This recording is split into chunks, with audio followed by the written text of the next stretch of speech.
ವಿದ್ಯೆಯನ್ನು ಕಲಿಸದೇ ಇರುವಂಥ ತಂದೆ, ಬುದ್ಧಿಯನ್ನು ಹೇಳದೇ ಇರುವಂಥ ಗುರು, ಬಿದ್ದಿರಲು ಬಂದು ನೋಡದೇ ಇರುವಂಥ ತಾಯಿ, ಇವರು 3 ಮಂದಿ ಮಗುವಿಗೆ ವೈರಿಗಳಾಗ್ತಾರೆ ಅಂತ ಹೇಳ್ತಾರೆ.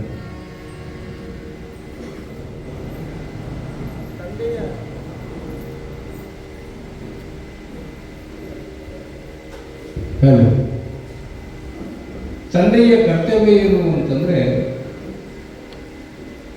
ಮಗನಾಗಲಿ ಅಥವಾ ಮಗಳಾಗಲಿ 6 ವರ್ಷದವನ ಆದ್ನು ಅಂತಂದ್ರೆ ಶಿಕ್ಷಣವನ್ನು ಕೊಡಬೇಕು ಅಂತ ಧರ್ಮಶಾಸ್ತ್ರ ಹೇಳುತ್ತದೆ. ಕೇವಲ ಮಕ್ಕಳಿಗೆ ಜನ್ಮವನ್ನು ಕೊಟ್ಟ ತಕ್ಷಣ ತಂದೆಯಾಗಲಿಲ್ಲ, ಕೇವಲ ಮಕ್ಕಳನ್ನ ಹೆತ್ತ ಮೇಲೆ ಅವಳು ತಾಯಿ ಎನಿಸಿಕೊಳ್ಳುವುದಿಲ್ಲ. ತಂದೆ, ತಾಯಿ ಮತ್ತು ಗುರುವಿನ ಕರ್ತವ್ಯ ಏನು ಈ ಸಮಾಜದಲ್ಲಿ ಅನ್ನೋದನ್ನು ಸರ್ವಜ್ಞ ಬಹಳ ಅದ್ಭುತವಾಗಿ ಹೇಳ್ತಾನೆ.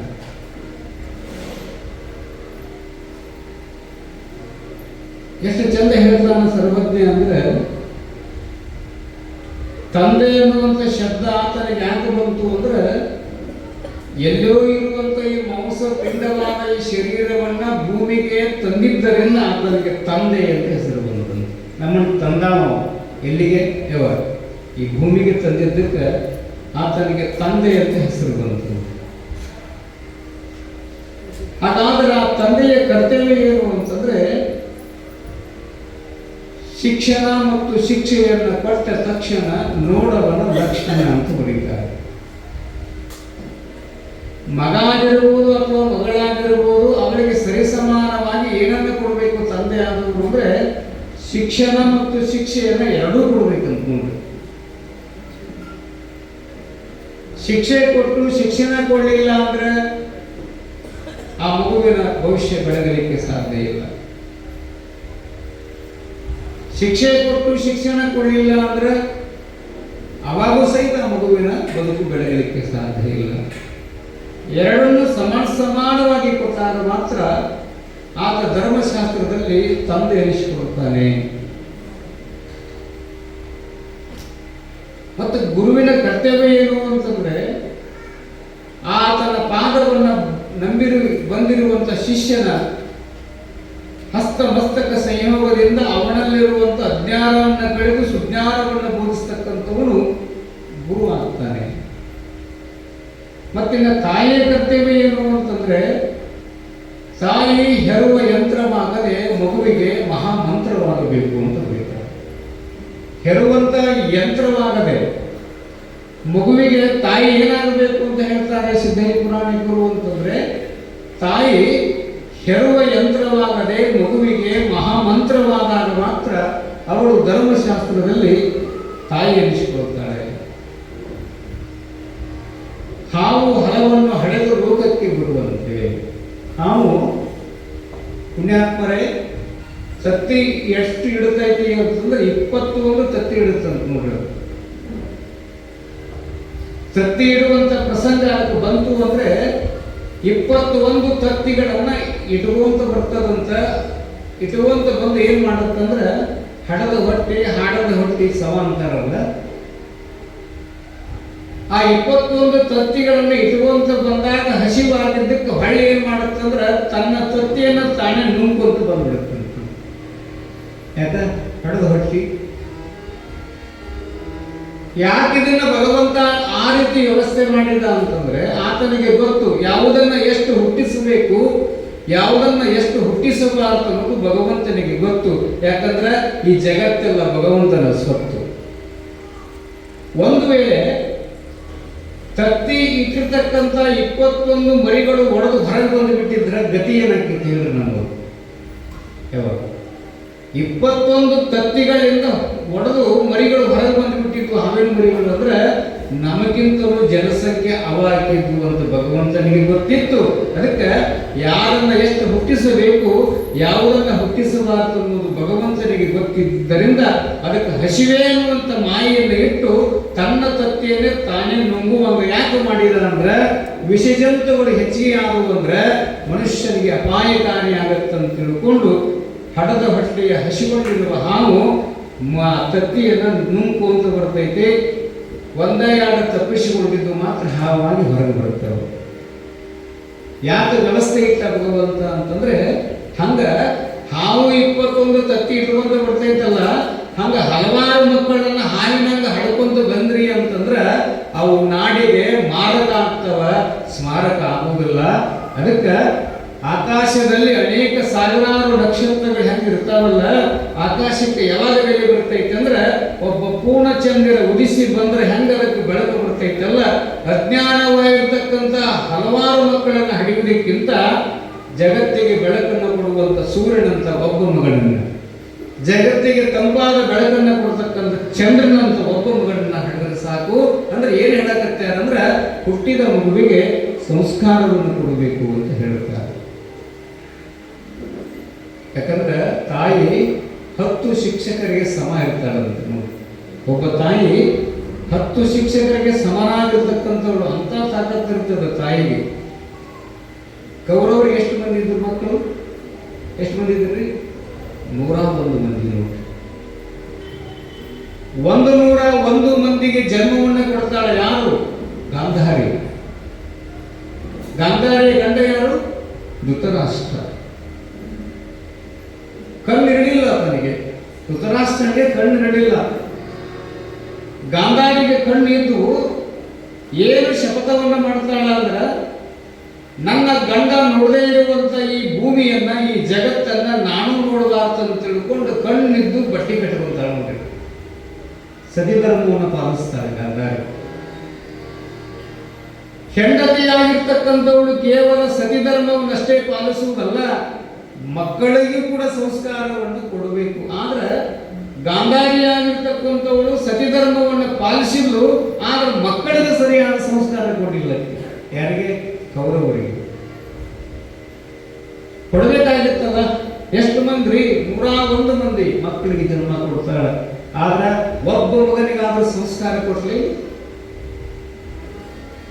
ಯಾಕೆ ಅವರಿಗೆ ಅವನತಿ ಬಂತು? ಕೌರವರಿಗೆ ಅವನತಿ ಯಾಕೆ ಬಂತು ಅಂತಂದ್ರೆ, ತಾಯಿಯಾಗಿರುವ ಗಾಂಧಾರಿ ಅಣ್ಣನ ಹೆಂಡತಿ, ಗುರುವಿನ ಹೆಂಡತಿ ಮತ್ತು ಸ್ನೇಹಿತನ ಹೆಂಡತಿ, ತಾಯಿ ಸಮಾನ ಅಂತ ಹೇಳಬೇಕಾಗಿತ್ತಲ್ಲ. ನೋಡಿ, ನಮ್ಮ ಧರ್ಮಶಾಸ್ತ್ರ ಏನ್ ಹೇಳ್ತೈತೆ ಅಂದ್ರೆ, ಅಣ್ಣನ ಹೆಂಡತಿಯನ್ನ ತಾಯಿಯಂತೆ ಕಾಣಬೇಕು, ಗುರುಗಳ ಹೆಂಡತಿಯನ್ನ ತಾಯಿಯಂತೆ ಕಾಣಬೇಕು, ಸ್ನೇಹಿತನ ಹೆಂಡತಿಯನ್ನ ತಾಯಿಯಂತೆ ಕಾಣಬೇಕು ಅಂತ ಹೇಳ್ತದೆ. ಇಲ್ಲಿ ತುಂಬಿದ ಸಭೆಯೊಳಗ ಪಾಂಡವರು ಪಗಡಿಯಾಟದಲ್ಲಿ ಸೋತಾಗ ದ್ರೌಪದಿಯ ಸೀರೆಯನ್ನ ಸಿಡಲಿಕ್ಕೆ ಹೋಗ್ತಾರೆ. ಯಾರು? ಕುರುವಂಶದವರು. ಅಣ್ಣನ ಹೆಂಡತಿ ಹೋಗಲ್ಲಕ್ಕೆ ದ್ರೌಪದಿ. ಅಣ್ಣನ ಹೆಂಡತಿಯನ್ನ ಸೀರೆಯನ್ನ ಸೆಳೆಯುವಾಗ, ಅವಳ ಮುಡಿಯನ್ನ ಮುಟ್ಟಬೇಕಾದಾಗ ಅಲ್ಲೇ ಇದ್ರವ್ರಿ. ಗಂಡ ಕಣ್ಣು ಕಾಣಲಿಲ್ಲ, ಆ ಮಾತು ಬೇರೆ. ಕಿವಿ ಕೇಳ್ತಿದ್ವಲ್ಲ, ಅಲ್ಲಪ್ಪ ಅದು ಅಣ್ಣನ ಹೆಂಡತಿ ತಾಯಿ ಸಮಾನ, ಅದನ್ನ ಮುಟ್ಟಬಾರದು, ಅದನ್ನ ಸೆರಗನ್ನು ಮುಟ್ಟಬಾರದು ಅಂತ ಹೇಳಿದ್ರ ಕೌರವರಿಗೆ ಈ ಪರಿಸ್ಥಿತಿ ಬರ್ತಿರ್ಲಿಲ್ಲ. ಇಲ್ಲಿ ಕಾರಣ ಯಾರು? ತಾಯಿ. ಅದಕ್ಕೆ ಸರ್ವಜ್ಞ ಹೇಳಿದ, ಬಿದ್ದಿರಲು ಬಂದು ನೋಡದ ತಾಯಿ ಎಲ್ಲಿ ಬಿಡುವುದು? ದಾರಿಯಾಗ ಬಿದ್ದಿರ ನೋಡಿ ಹೋಗುದಲ್ಲ ಅವ್ರು ಹೇಳಕತ್ತಿದ್ದು. ನೀ ಎಬ್ಸ್ಲಿಕ್ಕಂದ್ರೆ ಯವ್ವ ನೋಡಿದವ್ರು ಯಾರಾದ್ರೂ ಓಡಿ ಬಂದು ಎಬ್ಬಿಸ್ತಾರ. ಎಲ್ಲಿ ಬಿದ್ದಾಗ? ಅಜ್ಞಾನ ಅಂತಕ್ಕಂಥ ಅಹಂಕಾರ ಅನ್ನುವಂತ ಬೀದಿ ಒಳಗೆ ನಿನ್ನ ಮಗ ಬೀಳಕತ್ಯಾನ, ಎಡವಕತ್ಯಾನ, ತಪ್ಪು ಮಾಡಕತ್ಯಾನ ಅಂತ ಗೊತ್ತಿದ್ದು ನೀನು ಸಹಿತ ನೀನು ಆ ಮಗಳನ್ನ ಅದರ ಮಾರ್ಗದಲ್ಲಿ ಬಿಟ್ಟಿ ಅಂದ್ರ ನೀನು ಮಗುವಿಗೆ ವೈರಿ ಸಮಾನ ಆಗ್ತಾ ಇದ್ದೀಯ ಅಂತ ಸರ್ವಜ್ಞ ಮೂರ್ತಿ ಹೇಳುತ್ತಾನೆ. ಆದ್ದರಿಂದ ಇಂದಿನ ಪುಣ್ಯ ಪುರಾಣದಲ್ಲಿ ಜಾಂಪುರದ ಚನ್ನಕವಿಗಳು ಏನನ್ನ ಹೇಳಿಕೊಂಡು ಬರ್ತಾರೆ ಅಂತಂದ್ರೆ, ನಿನ್ನೆಯ ದಿನ ಅನ್ನಪೂರ್ಣೆಯ ಒಡಲಲ್ಲಿ ಹುಟ್ಟದಿದ್ದರೂ ಸಹಿತ ಅವಳ ಮಡೆಯಲ್ಲಿ ಆಡಿರ್ತಕ್ಕಂಥ ಮಹಂತ ಶಿಶುವಿಗೆ ಹೆಸರೇನಿಟ್ರಿ? ನಿನ್ನೆ ಏನಿಟ್ರಿ? ಮಹಂತ ಶಿಶು. ಮಹಂತ ಶಿಶು ಅಂತಕ್ಕಂಥ ನಾಮಾಂಕಿತವನ್ನು ತೊಟ್ಟುಕೊಂಡು ತಾಯಿಯ ತೊಡೆಯ ಮೇಲೆ ಬೆಳಗಿದಂಥ ಮಹಂತ ಎಂದು ಬಲಭುಜ ಮೇಲೆ ಮಾಡಿ ತೊಟ್ಟಿಲಲ್ಲಿ ಮಲಗಿರುತ್ತಾನೆ. ತಾಯಿ ಮಣಿಕೆಲಸದಲ್ಲಿ ನಿರತನಾಗಿರ್ತಕ್ಕಂಥ ಸಂದರ್ಭದಲ್ಲಿ ಮಗು ಆ ತೊಟ್ಟಿಲಲ್ಲಿ ಆಡ್ತಕ್ಕಂಥ ಸಂದರ್ಭದಲ್ಲಿ 2 ಕಾಲ ಮೇಲೆ ಎತ್ತಿತ್ತಂತ. ನೋಡ್ರಿ ನಿಮ್ಮ ಮಕ್ಕಳು, ಬಂಗಾರದಂತಿರುವಂತಹ ಪುಣ್ಯಪಾದವಾದ ಮಹಂತ ಶಿಶು 2 ಕಾಲನ್ನು ಮೇಲೆತ್ತಿತ್ತು. ಎರಡೂ ಕೈಯನ್ನ ಮೇಲೆತ್ತಿತ್ತು. ಒಂದ್ಸಾರಿ ಬಾಯಿ ಒಳಗೆ ಬಟ್ಟಿಟ್ಟುಕೊಂತಿತ್ತು, ಇನ್ನೊಂದು ಸಾರಿ ತನ್ನ ಮುಟಿಗೆಯನ್ನ ಗಟ್ಟಿಯಾಗಿ ಹಿಡ್ಕೊಂಡು ಆನಂದ ಲೋಲನಾಗಿರ್ತಕ್ಕಂಥ ಮಹಂತ ತೊಟ್ಟಿಲಲ್ಲಿ ಬಾಲಲೀಲೆಯನ್ನು ಗೈಯುವಂತ ಸಂದರ್ಭದಲ್ಲಿ ಮರಿಯಲ್ಲಿ ನಿಂತು ತಂದೆಯಾಗಿರ್ತಕ್ಕಂಥ ಮಲ್ಲಿಕಾರ್ಜುನಯ್ಯ ಹೆಂಡತಿಯನ್ನು ಕರೀತಾನೆ. ಅಣ್ಣ, ಅನ್ನಪೂರ್ಣೆ ಬಾಯಿಲಿ ಅಂತ ಕರೆದ.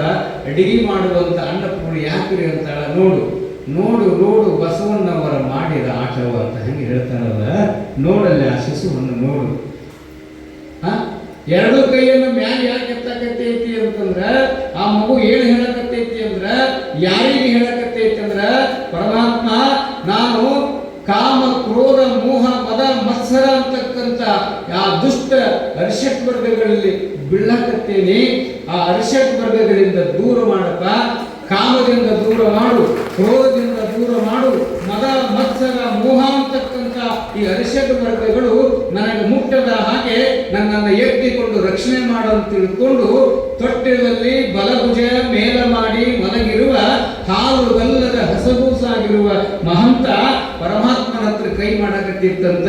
ಯಪ್ಪ, ನನ್ನನ್ನು ಅಜ್ಞಾನದಲ್ಲಿ ಕೆಡಬೇಡ, ನನ್ನನ್ನು ರಕ್ಷಣೆ ಮಾಡುವ ಜವಾಬ್ದಾರಿ ನಿನ್ನದದೆಯಪ್ಪ ಅಂತ ಎರಡೂ ಕೈಯಲ್ಲಿ ಮೇಲೆ ತಾಡಕತ್ತಿತ್ತಂತ. ನೋಡ್ರಿ, ಇದನ್ನು ಯಾರು ನೋಡ್ತಾರ? ತಂದೆ. ಹಡೆದ ತಂದೆ ಎಲ್ಲ, ಹೊಡೆದುಕೊಂಡ ತಂದೆ. ಎರಡೂ ಕೈಯನ್ನು ಮೇಲೆತ್ತಿ ನೋಡ್ತಕ್ಕಂಥ ಸಂದರ್ಭದಲ್ಲಿ ಅದನ್ನು ಬಿಟ್ಟು ಬಾಯ ಬಳಿ ಇಟ್ಕೊಳಕತ್ತೆ ಅಂತ ನೋಡ್ರಿ. ಇಟ್ಕೊಳ್ಳೋದಲ್ಲ, ನೋಡಿರಲಿಲ್ಲ. ಬಾಯಿ ಒಳಗೆ ಬಳಿ ಇಟ್ಕೊಳ್ತಕ್ಕಂಥ ದೃಶ್ಯವನ್ನ ಇಬ್ಬರು ಗಂಡ ಹೆಂಡತಿ ನೋಡ್ತಾರ, ತಂದೆ ತಾಯಿ ನೋಡ್ತಾರ. ಅವಾಗ ಅನ್ನಪೂರ್ಣೆ ಕೇಳ್ತಾಳ, ಸ್ವಾಮಿ ಇದು ಯಾವ ಲಕ್ಷಣ ಮಗುವಿನ ಬಾಲಲೀಲೆ ಅಂದ್ರೆ ಹೇಳಿದಂತೆ ಯಾರು ತಂದೆಯಾಗಿರ್ತಕ್ಕಂಥ ಆ ಶ್ರೇಷ್ಠ ಪುಣ್ಯ ದಂಪತಿಗಳಾಗಿರ್ತಕ್ಕಂಥವ್ರು ಹೇಳಿದ್ರಂತೆ. ನೋಡು, ಬಾಯಿ ಒಳಗೆ ಬಳ್ಳಿಟ್ಕೊಂಡು ಯಾಕೆ ಆಡಕತ್ತೈತಂದ್ರೆ ಅದು ಏನನ್ನ ಸೂಚನೆ ಮಾಡುತ್ತ ಅನ್ನಪೂರ್ಣೆ ಅಂತಂದ್ರೆ ಚನ್ನಮಲ್ಲಿಕಾರ್ಜುನ್ ಹೇಳಿದಂತೆ. ನೋಡು, ಶಿಶು ಗರ್ಭದಲ್ಲಿರ್ತಕ್ಕಂಥ ಸಂದರ್ಭವಾಗಿ ಹೊರಗೆ ಬಂದ ಈ ಶಿಶು ಬಾಯಿಯೊಳಗೆ ಯಾಕೆ ಬಳಿಟ್ಕೊಳ್ಳಕತ್ತೈತಂದ್ರ ಪರಮಾತ್ಮ ಸದಾವಕಾಲ ನನ್ನ ಬಾಯಿಯೊಳಗೆ ಗುರು ಲಿಂಗ ಜಂಗಮರ ಪಾದೋದಕವನ್ನು ಬಿಟ್ಟು ಮತ್ತೊಂದಕ್ಕೆ ಬಾಯಿ ತೆರೆಯಲಿನೆಯ ಅನ್ನುವಂತ ವಿಚಾರವನ್ನ ಮಾಡಿ ಮಗು ಬಾಯಲ್ಲಿ ಬಟ್ಟೆ ಹಾಕಿಟ್ಕೊಳ್ಳಕತ್ತೈತಂದ್ರೆ ಸದಾವಕಾಲ ಗುರುಲಿಂಗ ಜಂಗಮನ ಪಾದೋದಕವನ್ನ ಆಶ್ರಯಿಸಬೇಕಂತೆ ಪುಣ್ಯಾತ್ಮರೇ. ಅದಕ್ಕೆ ಬಸವಣ್ಣ ಹೇಳ್ತಾನೆ ಏನಂತ, ಏಳೇಳು ಜನ್ಮದಲ್ಲಿ ನಿಮ್ಮ ಪಾದೋದಕ ಪ್ರಸಾದಕ್ಕಲ್ಲದೆ ಮತ್ತೊಂದಕ್ಕೆ ಬಾಯಿ ತೆರೆದಿನೆಯ. ಎದಕ್ಕೆ? ಮತ್ತೇನು ಬೇಡ ನನಗ. ನಾ ಎದಕ್ಕೆ ಬಾಯಿ ತೆಗಿತೀನಿ ಅಂದ್ರೆ ಪಾದೋದಕಕ್ಕೆ ಮಾತ್ರ. ನಾ ಎದಕ್ಕೆ ಬಾಯಿ ತೆರೆಯಾಕತ್ತೀನಿ ಅಂದ್ರೆ ಗುರುವಿನ ಪ್ರಸಾದಕ್ಕೆ ಮಾತ್ರ ಬಾಯಿ ತೆಗಿತೀನಿ ವಿನಃ ಇನ್ನೊಂದಕ್ಕ ಭೌತಿಕವಾಗಿರ್ತಕ್ಕಂಥ ವಸ್ತುಗಳಿಗೆ ನನಗೆ ಬೇಡ ಅಂತ ತಿಳ್ಕೊಂಡು ಬಸವಣ್ಣನೇ ಹಾಕಿ ಬೇಡಿಕೊಂತಾನಲ್ಲ, ಹಂಗ ಬಸವಭೂಷಣವಾದ ಶಿಶುವು ಸಹಿತ ಬಾಯಿಯೊಳಗೆ ಬಳ್ಳಿಟ್ಟುಕೊಂಡು ಯಾಕೆ ಆಕಾಶದತ್ತ ಮುಖ ಮಾಡಿ ನಗಾಕತ್ತೈತಂದ್ರ ನನಗೆ ಗುರುಲಿಂಗ ಜಂಗಮರ ಪಾದೋದಕ ಬಿಟ್ಟು ಮತ್ತೊಂದಕ್ಕೆ ನಾನು ಎಂದೂ ಆಶೆ ಕೊಡುವುದಿಲ್ಲ ಅಂತ ಗಂಡನಾಗಿರ್ತಕ್ಕಂಥ ಮಲ್ಲಿಕಾರ್ಜುನಯ್ಯ ಹೆಂಡತಿಯಾದ ಅನ್ನಪೂರ್ಣಿಗೆ ತಿಳಿಸ್ತಾ ಇದ್ದಾನೆ. ಅವಾಗ ಎರಡೂ ಕಾಲನ್ನ ಈಗ ಮ್ಯಾಕ ಒದಿದು ಮಾಡಕತ್ತಿತ್ತಂತ ಸುಳ್ದಾಗ. ಇದು ಏನು ಸೂಚನೆ ತಿಳಿಸ್ತದೆ ಅಂತ ಹೆಂಡತಿ ಕೇಳಿದ್ರೆ ಏನ್ ಹೇಳ್ತಾನೆ ಅಂತಂದ್ರೆ, ಬ್ರಹ್ಮ ಹರಿ ರುದ್ರಾದಿಗಳಿಗೂ ಸಹಿತ ನಾಯಿ ಕಾಡಿತ್ತು.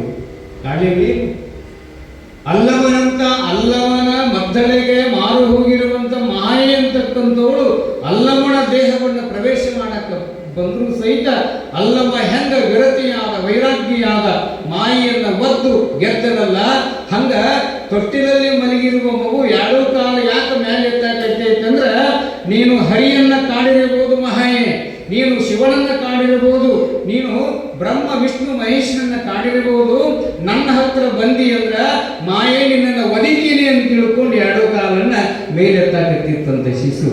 ಅದಕ್ಕೆ ವೈರಾಗ್ಯದ ಮೇರು ಪರ್ವತವಾಗಿ ಯಾಕೆ ಬೆಳೀತಾರ ಮಹಾಂತ ಅಂದ್ರ ಈ ಮಾಯೆ ಮೋಹ ಅಂತಕ್ಕಂಥದನ್ನ ಬಾಲ್ಯದಲ್ಲಿದ್ದೇ ಒದ್ದು ಗೆದ್ದಿದ್ದರಿಂದ ಅಂತ ಪುಣ್ಯಾತ್ಮನ ಪುರಾಣವನ್ನ ಮೌನ ಮಲ್ಲಿಕಾರ್ಜುನ ಪಂಗಳವರು ಅಧಿಕ ಮಾಸದ ತನ್ನಿಮಿತ್ತವಾಗಿ ಇಲ್ಲಿ ಮಹಂತನ ಪುರಾಣವನ್ನು ಹಚ್ಚಿದ್ದಾರೆ. ಹಾಗಾದ್ರೆ ಇಂದಿನ ಪುಣ್ಯ ಪುರಾಣದಲ್ಲಿ ಏನು ತಿಳಿಸ್ತಾರೆ ಕವಿಗಳನ್ನು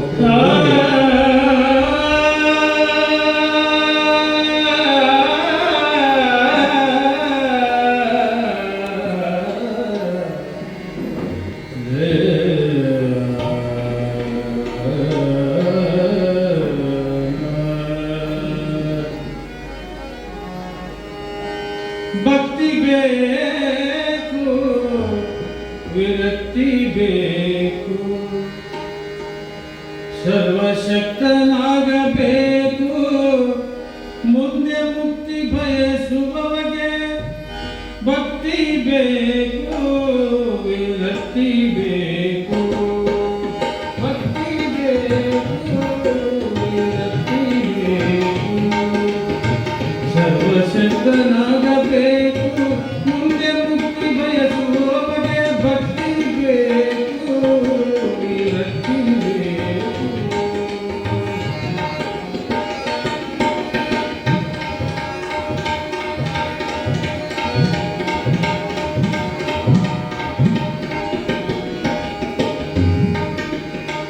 ಸತಿಯನ್ನು ಕೂಲಬೇಕು, ಸುಖನಲ್ಲಿ ಗುಣಬೇಕು.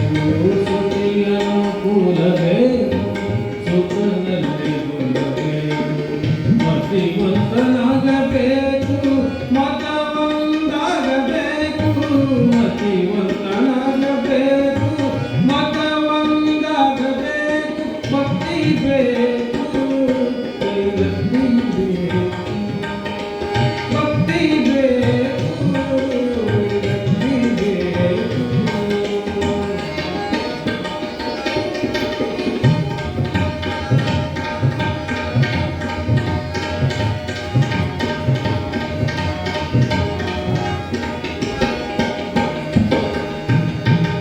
ಜಪದ ಜಾನುಮೆ ಬೇಕು, ತಪದ ಬೇಕು.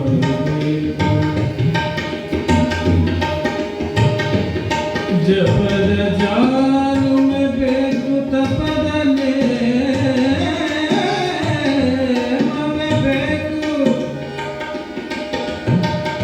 ಉಪವಾಸ ವ್ರತ ಬೇಕು, ಉಪಶಾಂತನಾಗಿರಬೇಕು. ಜಪದ ಜಾನುಮೆ ಬೇಕು, ತಪದ ನೇಮವೇ ಬೇಕು. ಜಪದ ಜಾನುಮೆ ಬೇಕು, ತಪದ ನೇಮವೇ ಬೇಕು. ಉಪವಾಸ ವ್ರತ ಬೇಕು, ಉಪಶಾಂತನಾಗಬೇಕು. ಭಕ್ತಿ ಬೇಕು, ವಿರಕ್ತಿ ಬೇಕು. ಭಕ್ತಿ ಬೇಕು, ವಿರಕ್ತಿ ಬೇಕು.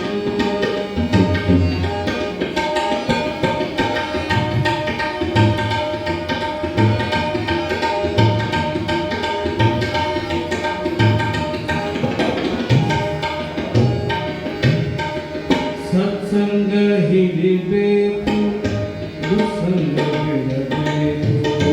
ಸತ್ಸಂಗ ಹಿಡಿಬೇಕು, ದುಸ್ಸಂಗ ಬಿಡಬೇಕು. ರಂಗವಿಠಲನ ಬಿಡದೆ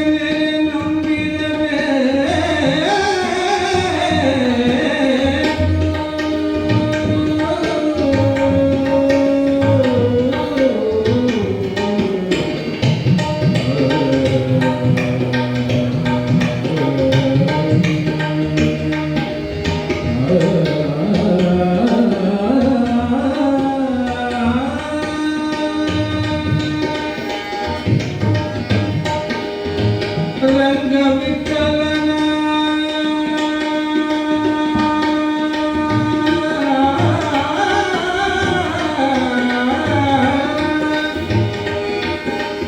ರಂಗವಿಠಲನ ಬಿಡದೆ ನಂಬಿರಬೇಕು.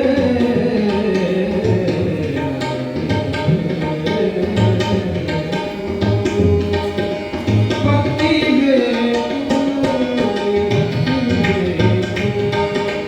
ಭಕ್ತಿ ಬೇಕು, ವಿರಕ್ತಿ ಬೇಕು. ಸರ್ವಶಕ್ತನಾಗಬೇಕು, ಮುಂದೆ ಮುಕ್ತಿ ಬಯಸುವವಗೆ ಭಕ್ತಿ ಬೇಕು. ಭಕ್ತಿ ಬೇಕು, ಭಕ್ತಿ ಬೇಕು, ವಿರಕ್ತಿ ಬೇಕು. ಶಿವ ಸಾಂಬ ಜೈ ನಮ ಪಾರ್ವತಿ ಶಿವ ಹರ ಮಹಾದೇವ. ಧನ್ಯವಾದಗಳು ಲವಾಯಿಗಳಿಗೆ. ತಾಯಿಯ ಆರೈಕೆಯಲ್ಲಿ ಬೆಳೆದ ಮಹಂತ ವರ್ಷದವನಾಗ್ತಾನೆ. 6 ವರ್ಷದವನಾದ ಮೇಲೆ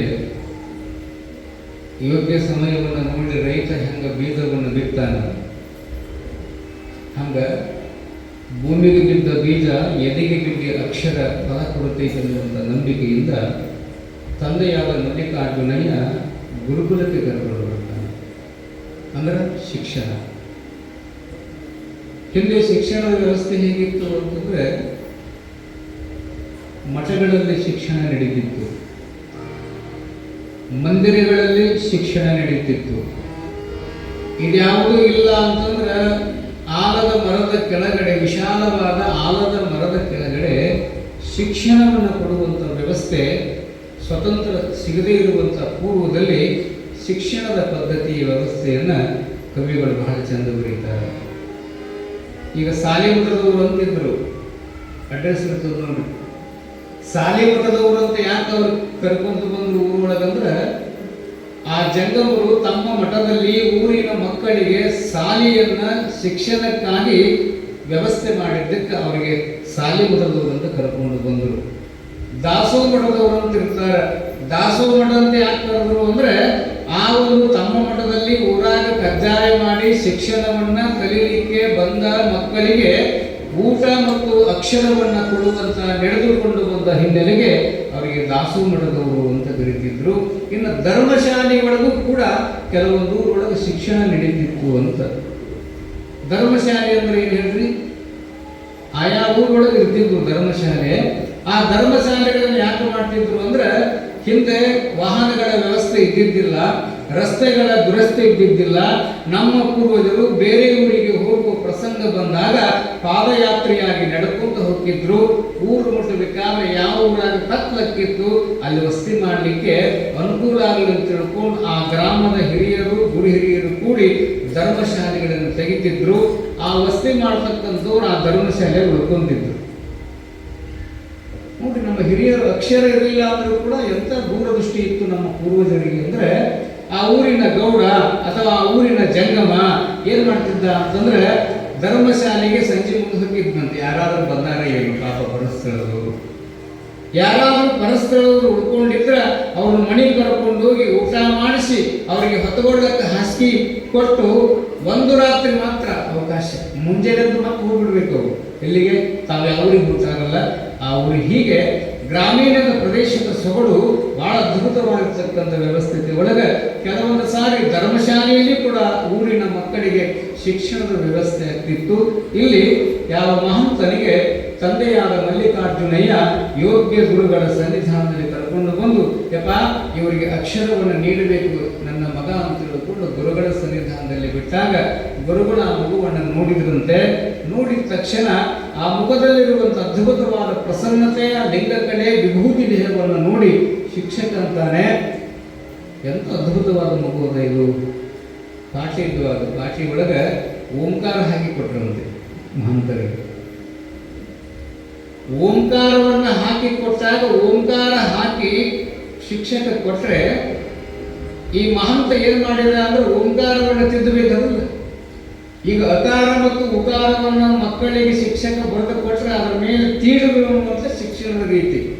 ಇಲ್ಲಿ ಶಿಕ್ಷಕನಾಗಿರ್ತಕ್ಕಂಥ ಗುರುಗಳಾಗಿರ್ತಕ್ಕಂಥವರು 6 ವರ್ಷದ ಮಹಂತನಿಗೆ ಜಗತ್ತೇ ಆ ತತ್ವದ ತಲೆಹದಲ್ಲಿ ನಿಂತನಪ್ಪ ಓಂಕಾರ ಸ್ವರೂಪ, ಅದಕ್ಕೆ ಓಂಕಾರವನ್ನ ಬರೀ ನಾ ಹೆಂಗ ತೀಡೇನಲ್ಲ ಹಂಗ ತೀಡು ಅಂತ ತಿಳ್ಕೊಂಡು ಆ ಬಳಪದಲ್ಲಿ ಪಾಠಿ ಒಳಗೆ ಓಂಕಾರವನ್ನ ಬರೆದು ಕೊಟ್ರೆ 6 ವರ್ಷದ ಮಹಂತ ಏನು ಮಾಡಿದ ಅಂತಂದ್ರೆ ಓಂಕಾರವನ್ನು ಬರಲಿಲ್ಲ, ಓಂ ಶ್ರೀ ಗುರು ಬಸವಲಿಂಗಾಯ ಅಂತ ಬರೆದ್ರಂತೆ.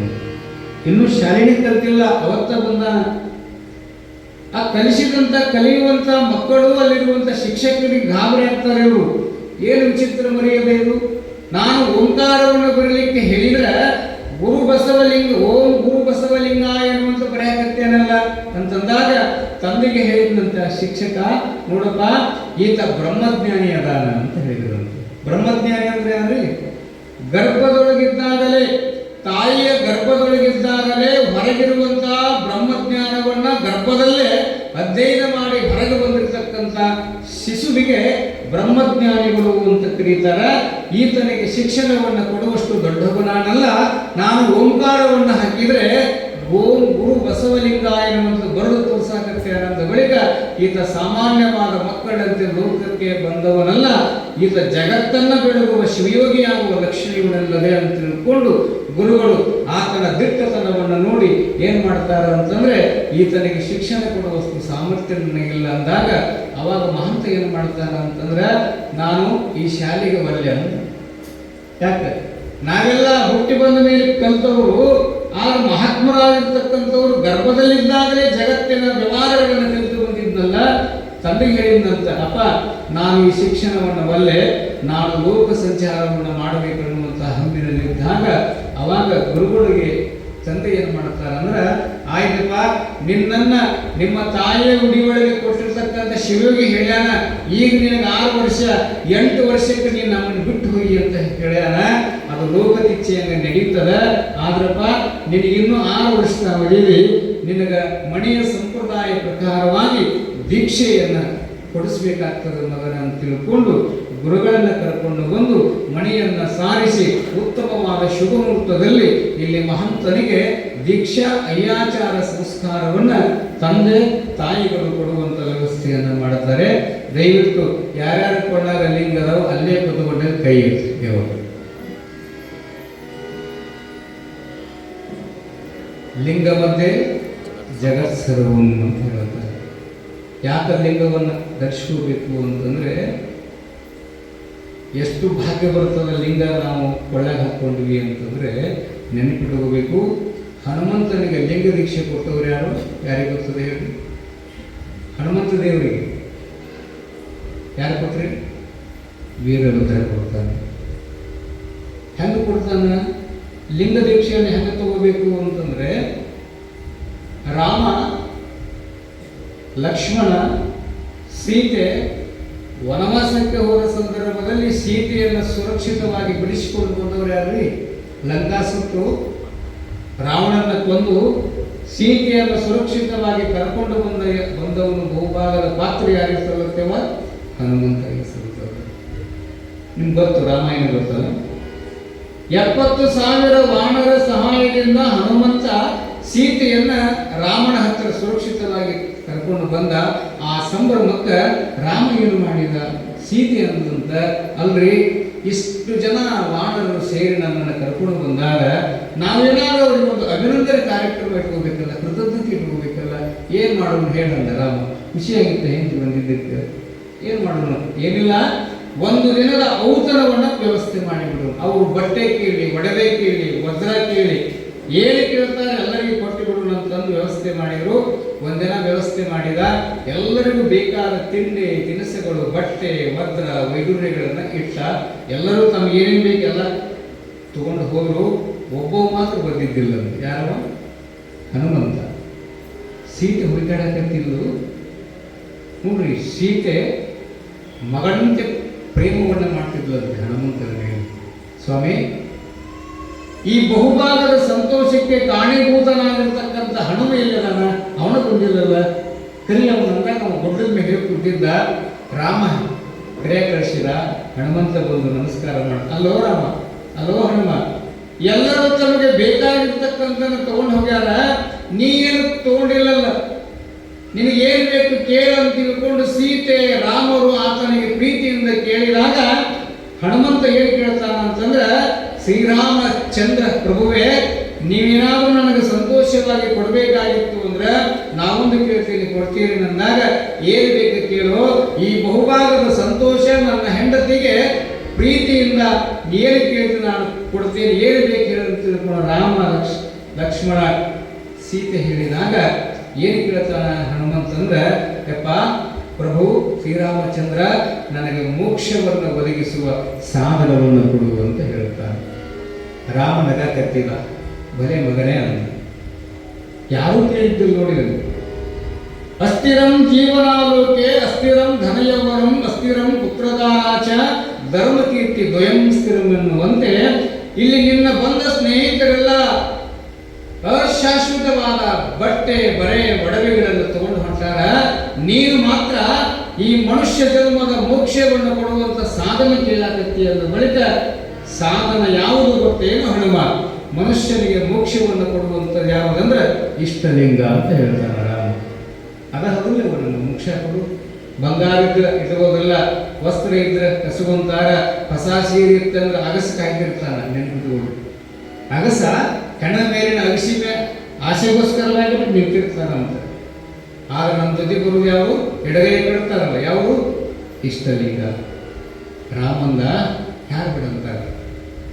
ಮೋಕ್ಷವನ್ನು ಕೊಡುವಂತ ಸಾಧನೆ ಯಾವುದಂದ್ರೆ ಗುರು ಮುಖಾಂತರವಾಗಿ ಇವರು ಇಷ್ಟಲಿಂಗ ಅಂದಾಗ, ಯಪ್ಪ ಹಂಗಾರೆ ಕೊಡುವಂತ ಹನುಮಂತ ಹುಚ್ಚ, ನಾನು ಮಹಾರಾಜ, ನನಗೆ ಕೊಡಕ್ಕೆ ಕೊಡುವುದಿಲ್ಲ ಲಿಂಗವನ್ನು. ಮತ್ತೆ ಯಾರು ಕೊಡಬೇಕು? ಮಹಾತ್ಮರಿಗೆ ಕೊಡಬೇಕಾಗ್ತದೆ. ಮಹಾರಾಜ ಕೊಡಕ್ಕೆ ಕೊಡುವುದಿಲ್ಲಪ್ಪ ಲಿಂಗಾನ.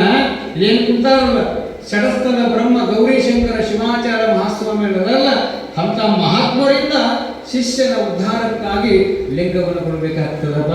ನಾನು ಕೊಡಕ್ಕೆ ಬರೋಲ್ಲ, ನಾನು ಒಬ್ಬನ ಹತ್ರ ಕಳಿಸ್ತೇನೆ, ನೀನು ಅಲ್ಲಿ ಹೋಗಿ ಸೇವಾ ಮಾಡಿ ಶಿಷ್ಯನಾಗಿ ನೀನು ಲಿಂಗವನ್ನು ತೆಗೆದುಕೋ ಅಂದಾಗ, ಯಾರವರು ನನಗೆ ಗುರು ಆದವರು ಅಂತ ಹನುಮಂತ ಕೇಳಿದ್ರೆ, ಹಂಪಿ ಒಳಗ ಉದ್ದಾನ ವೀರಭದ್ರೇಶ್ವರ ಅಂತದಾನ, ಆತನಿಗೆ ರಾತೋಟಿ ವೀರಭದ್ರೇಶ್ವರ ಅಂತಾರ, ಕಾರಡಿಗೆ ವೀರಭದ್ರನು ಅಂತಾರ.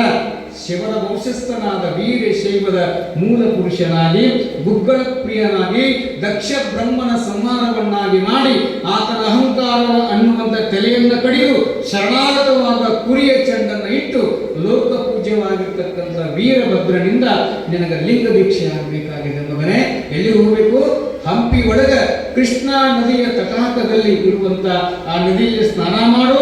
ನಿನ್ನ ಗುರುವಾಗಿರ್ತಕ್ಕಂಥ ವೀರಭದ್ರನಿಂದ ಅನುಗ್ರಹ ಮತ್ತು ಆಚಾರದ ಲಿಂಗವನ್ನು ಪಡೆದುಕೊಂಡು ಬಾ ಅಂತ ತಿಳ್ಕೊಂಡು ರಾಮ ಹೇಳಿ ಕಳಿಸಿದ.